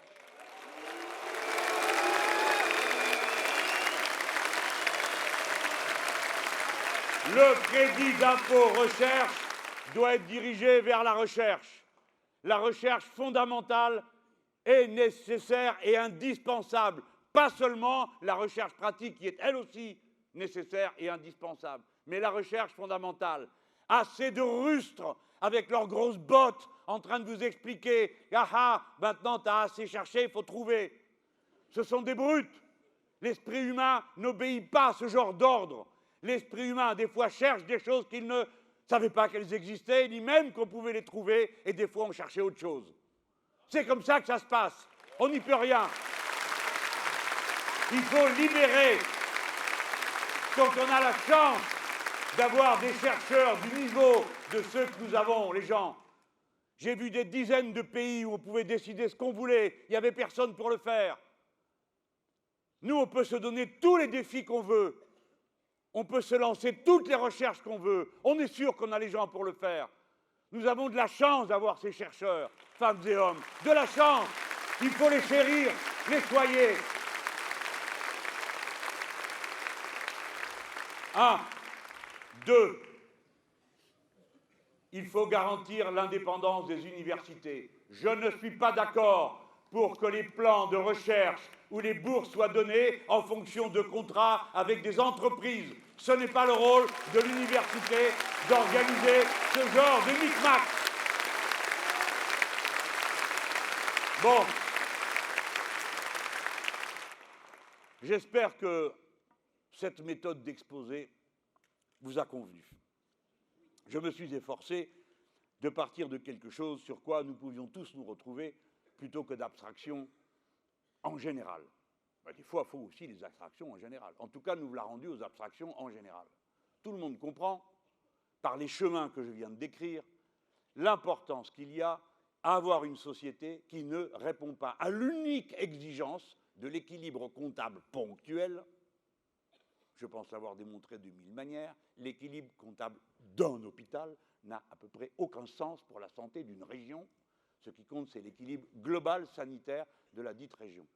Penser grand, penser global, avoir une méthode de travail, des principes qui auto-organisent l'action et qui peuvent donc être transmis.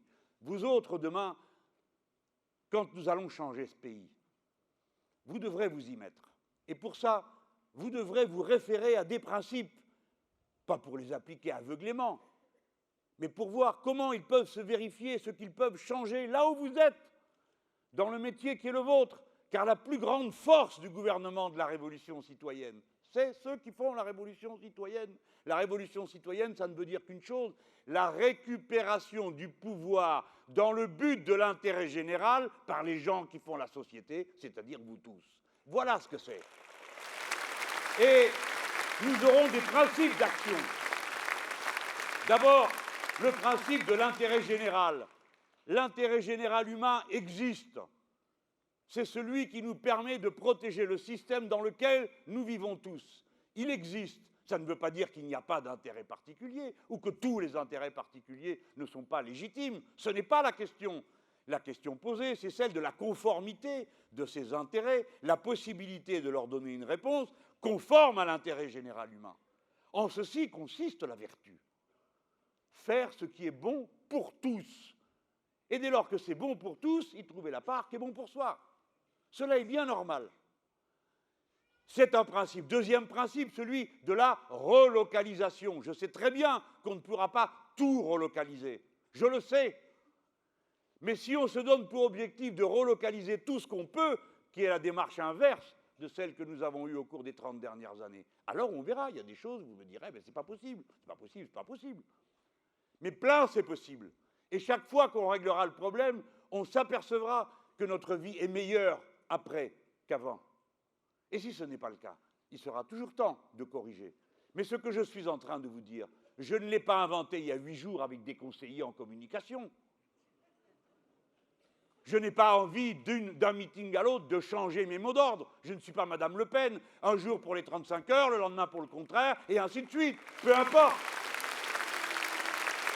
De toute façon, celle-là, elle n'a pas besoin de se faire de soucis, son programme ne s'appliquera jamais. Car une chaise, une table, un banc sera élu plutôt qu'elle dans ce pays.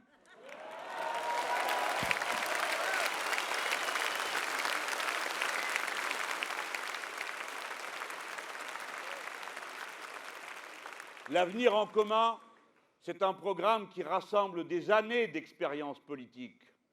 Pas la mienne seulement, celle de la société, parce que pendant toutes ces années où certains péroraient et caquetaient, au lieu de travailler, de lire, de se renseigner, d'aller voir dans le monde ce qui se faisait, et pas seulement la jet-set des différents partis et des différentes internationales. Pendant toutes ces années, la société a produit. Nous avons eu des grands mouvements qui ont fait un travail remarquable, comme Attac, qui a renouvelé en profondeur la pensée de gauche avec l'altermondialisme. Et combien d'autres, dans tous les domaines. Tout est prêt, les programmes sont là, les équipes sont là. La transition énergétique, nous avons des dizaines de cadres pour l'organiser. Parce que déjà, il y a l'action climat, parce que déjà, il y a Négawatt, etc., etc. Et dans tous les domaines, la lutte contre la corruption, nous avons un bataillon de choc avec tous ceux qui font l'association Anticorps. Nous ne manquons de rien, de personne. Pour l'école, pareil, pour tous les domaines. Nous sommes le nombre, la force, la puissance, à la condition que ce que nous incarnons revienne dans nos cœurs et dans nos esprits assez fort pour comprendre que c'est une règle de vie et une vision du monde. Arrêtez d'avoir peur, arrêtez de regarder la pompe de vos pompes. Pensez ce futur.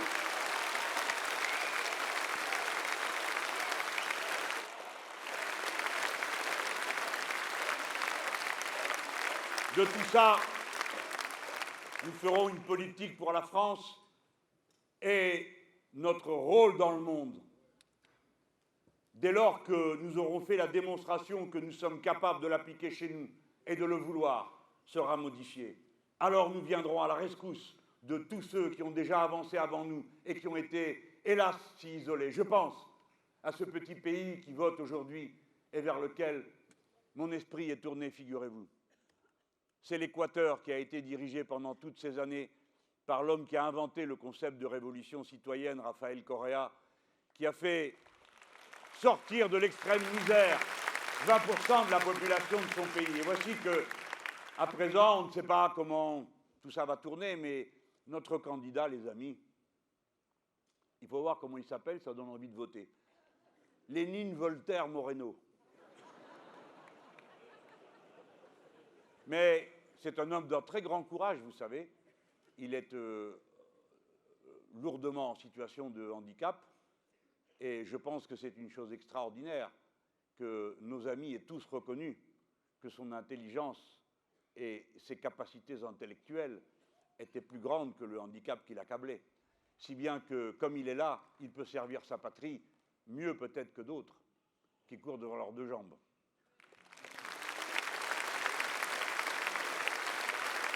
Je jetterai tout notre poids dans la balance pour que le cadre juridique qui a été créé par l'ONU et dont la présidence a été confiée à Madame Maria Fernanda Espinosa, qui consiste à organiser un cadre pour que les multinationales soient obligées de respecter les droits fondamentaux de la personne humaine et de l'environnement. Aujourd'hui, cette femme et un tout petit groupe de pays se bat quasiment le dos au mur contre toutes les puissances du monde qui ne veulent pas entendre parler d'un tel cadre juridique.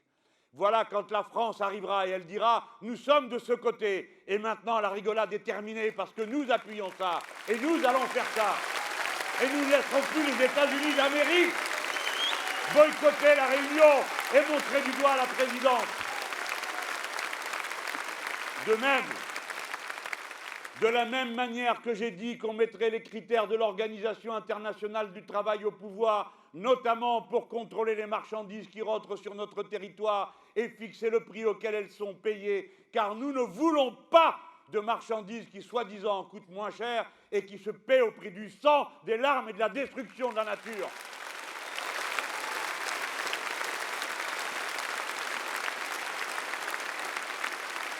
Alors, voilà tout ce que j'avais à dire ici. J'ai encore plusieurs grands rassemblements avec nos amis partout. Vous sentez bien, les amis, hein, que la vague se lève.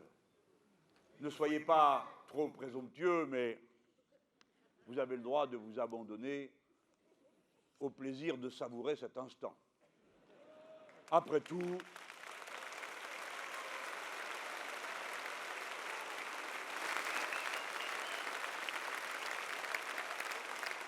moi, je n'aurais eu qu'un mérite dans cette histoire. Ne jamais douter du fait que vous étiez là.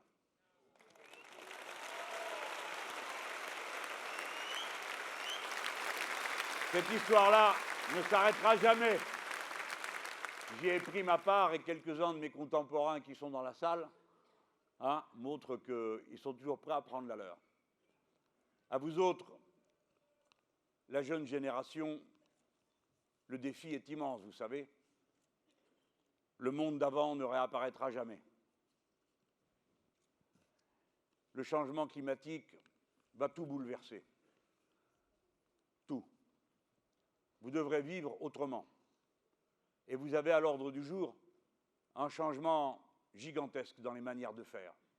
Car cette fois-ci, vous ne pouvez pas simplement dire, si j'ose dire, nous allons changer la propriété des moyens de production, comme on l'a dit dans ma jeunesse beaucoup. Vous ne pourrez pas vous contenter de dire nous allons changer la répartition de la richesse. Il faudra changer la manière de consommer, la manière de regarder la nature. Votre relation les uns aux autres est modifiée par la présence toujours plus grande de ce que l'on appelait autrefois le corps inorganique de l'homme, cet environnement. C'est pourquoi, quoi qu'il arrive, peut-être que vous garderez le symbole que je vous ai proposé. Il vous appartient. C'est le phi. Phi, au départ, c'est presque une blague. C'est Corbière qui a trouvé ça. Vous le connaissez, à Corbière? Oui ou non? C'est lui qui se lève le matin pour aller faire les matinales à ma place. Eh oui, il les fait bien. Eh bien, ça sera dit, tiens. Ça s'est dit dans le meeting qu'il les fait bien. Il a pris le tour de main. Hein. Je dis ça pour illustrer l'idée que ça ne s'arrêtera jamais. Bon, je reviens à mon fils. On fait FI, bon, très bien. Il dit, voilà, on fait une abréviation, FI, France Insoumise. Et lui dit, ben, on n'a qu'à prendre la lettre grecque. C'est génial. La Grèce est le berceau de la démocratie, ça vous le savez tous. Phi, c'est la première lettre de philosophie. Quand on a des cours de philo, tout le monde, hein, faites pas les...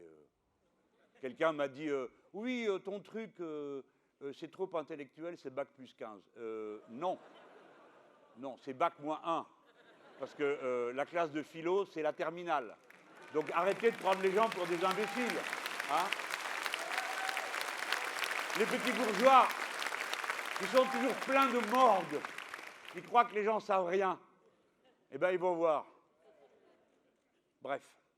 Phi, c'est l'amour de la sagesse. La sagesse, il faut discuter, hein, pour savoir ce qui est sage et ce qui ne l'est pas. C'est aussi pour ça que je vous ai proposé ce petit livre sans prétention. Hein. C'est fait pour que vous en serviez, et puis il faut l'améliorer par vous-même, hein, sur la vertu. Comment on peut faire pour vivre tous ensemble sans qu'on soit besoin de faire, je ne sais pas, quel improbable cours de morale.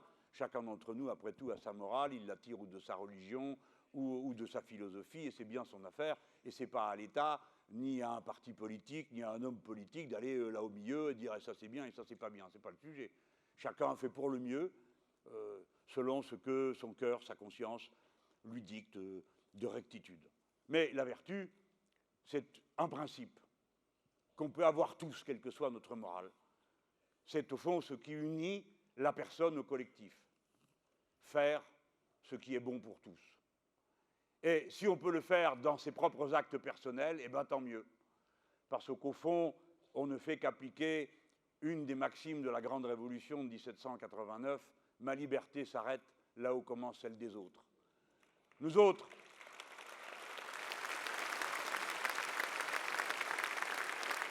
nous voyons le monde nécessairement avec philosophie, ou en tout cas avec envie de philosophie, envie d'humanité, envie de sagesse.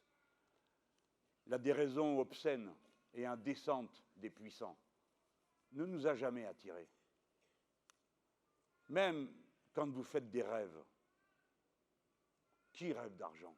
Oui, celui qui n'en a plus du tout. Ça, c'est vrai. Mais la plupart du temps, non. Non.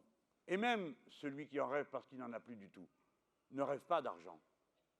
Il rêve juste du monde dans lequel il aimerait vivre, de l'amour qu'il aimerait donner, celui qu'il aimerait recevoir, ce qu'il pourrait faire pour aider les autres. Voyez comment chacun d'entre nous est toujours prêt à donner la main dès qu'il sait faire quelque chose, des fois par fanfaronnade, d'autres fois juste parce que ça fait plaisir de faire plaisir. Ça ne s'explique pas. Si, ça s'explique. C'est que ceux qui sont comme ça vivent plus vieux que les autres.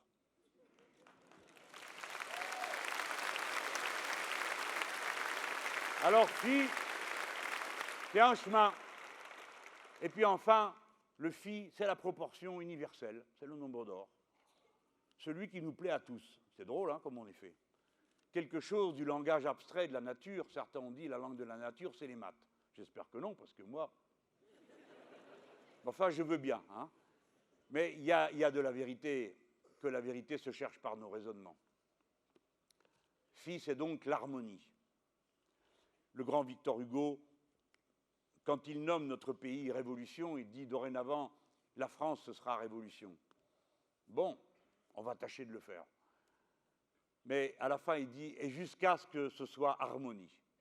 Eh bien, pour le siècle qui est commencé, et pour vous autres, après toutes les bêtises que nous autres, nous avons faites,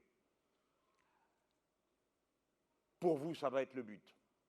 Il va falloir que vous trouviez un chemin d'harmonie, c'est-à-dire le moyen de trouver votre contentement d'être humain, votre accomplissement, sans vous abandonner à l'absurde accumulation que vous voyez se réaliser en vain sous vos yeux, ce gâchis gigantesque, cette destruction.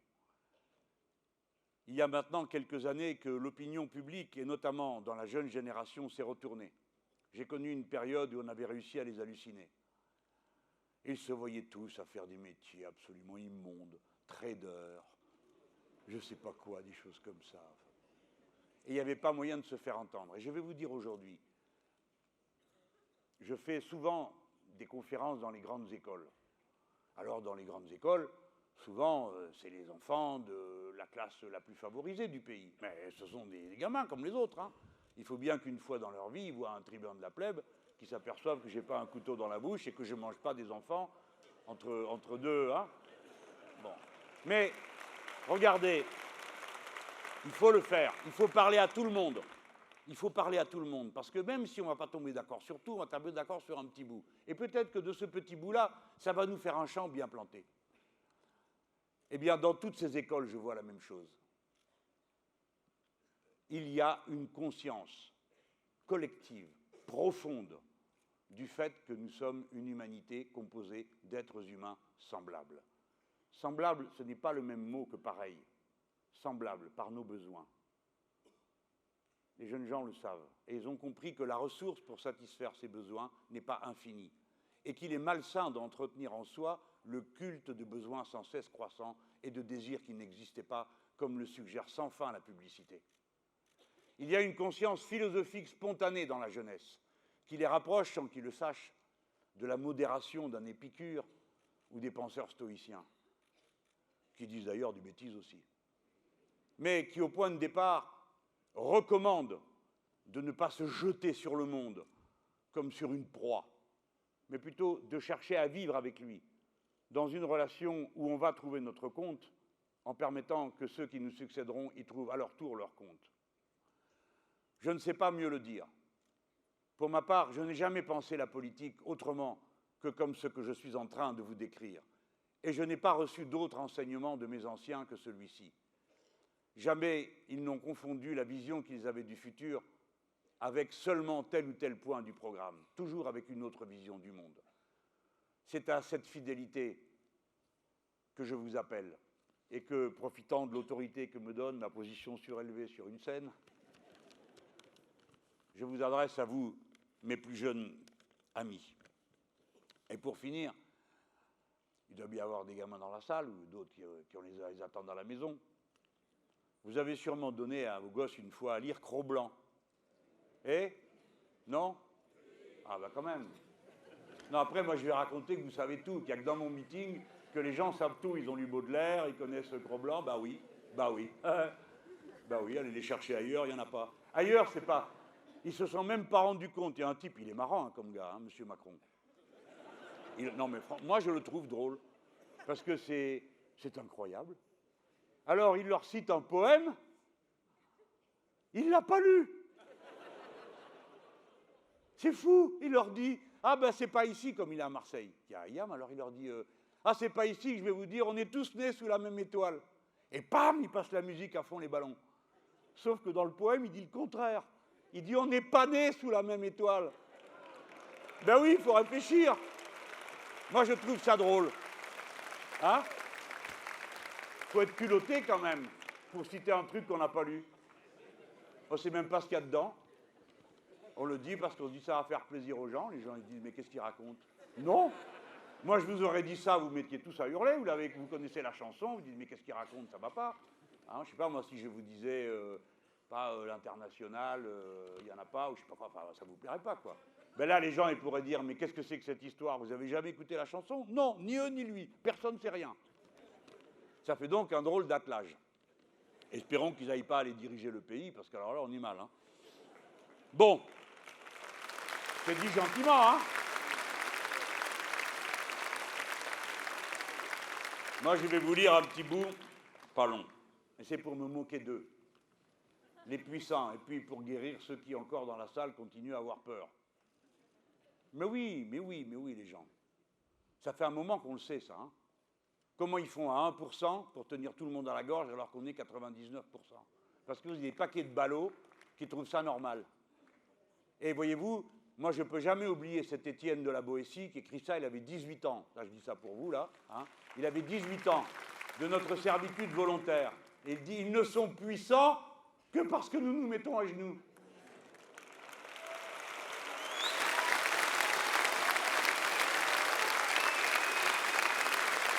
Mais oui, et je vous le cite souvent, ça, je vous le dis souvent dans les meetings, et répétez-le. Et Machiavel, qui en connaissait un rayon, lui alors il dit, la meilleure forteresse des tyrans, c'est l'inertie des peuples. Voilà. Ils dominent parce que nous les laissons faire, parce qu'ils ont réussi à intimider, parce qu'ils font peur. La peur, c'est leur moyen de rassemblement. Peur, peur du voisin, peur de demain, peur de tout perdre, peur de ci, peur de là, peur du maître qui parle fort. C'est la peur qu'il faut vaincre pour laisser éclater l'optimisme, la joie de vivre, parce qu'il fait beau vivre, parce que c'est beau le soleil, parce que c'est beau la nature. Alors, bon, c'est pas Cro-Blanc, hein. Je vous lis pas Cro-Blanc. Je vous lis juste, ça va pas être trop long, mais vous allez voir, ça va vous plaire. C'est dans Le Talon de fer. Bon, Le Talon de fer, c'est un livre de Jack London, mais oui, il est un peu, comment dire, un peu rustique par certains aspects, ça fait un peu propagande, hein. Bon, enfin, il y a des trucs très bien dedans qui sont toujours vrais. Quand vous le relisez, vous avez un peu honte parce que vous dites qu'il n'y a rien qu'à changer, qu'est-ce qu'on a fait depuis un siècle? Bon, c'est pas vrai, on a fait plein de choses. Les maîtres, je cite là, hein, les maîtres, vous le voyez, sont parfaitement sûrs d'avoir raison en agissant comme ils le font. Telle est l'absurdité qui couronne tout leur édifice. Ils se sentent même justifiés à faire le mal pour qu'il en résulte du bien. L'un des plus plaisants de leurs axiomes fictifs, c'est qu'ils se proclament supérieurs au reste de l'humanité en sagesse et en efficacité. C'est pas vrai? Ils me traitent de fou et ils disent qu'ils vont bien faire marcher la société. Résultat, le sage, c'est moi, et la folie, c'est leur truc. De par cette sanction, ils s'arrogent le droit de répartir le pain et le beurre pour tout le genre humain. Ils ont même ressuscité la théorie du droit divin des rois du commerce en l'espèce. Le point faible de leur position consiste en ce qu'ils sont simplement des hommes d'affaires. Ils ne sont pas des philosophes, ils ne sont ni biologistes, ni sociologues. S'ils l'étaient, tout irait mieux, sûrement. Mais en dehors du domaine commercial, ces gens-là sont stupides. Ils ne connaissent que les affaires. Ils ne comprennent ni le genre humain, ni le monde. Et néanmoins, ils se posent en arbitre du sort de millions d'affamés et de toutes les multitudes en bloc. L'histoire un jour se paiera à leurs dépens un immense éclat de rire. Il est temps de rire de nos maîtres avant de les renverser.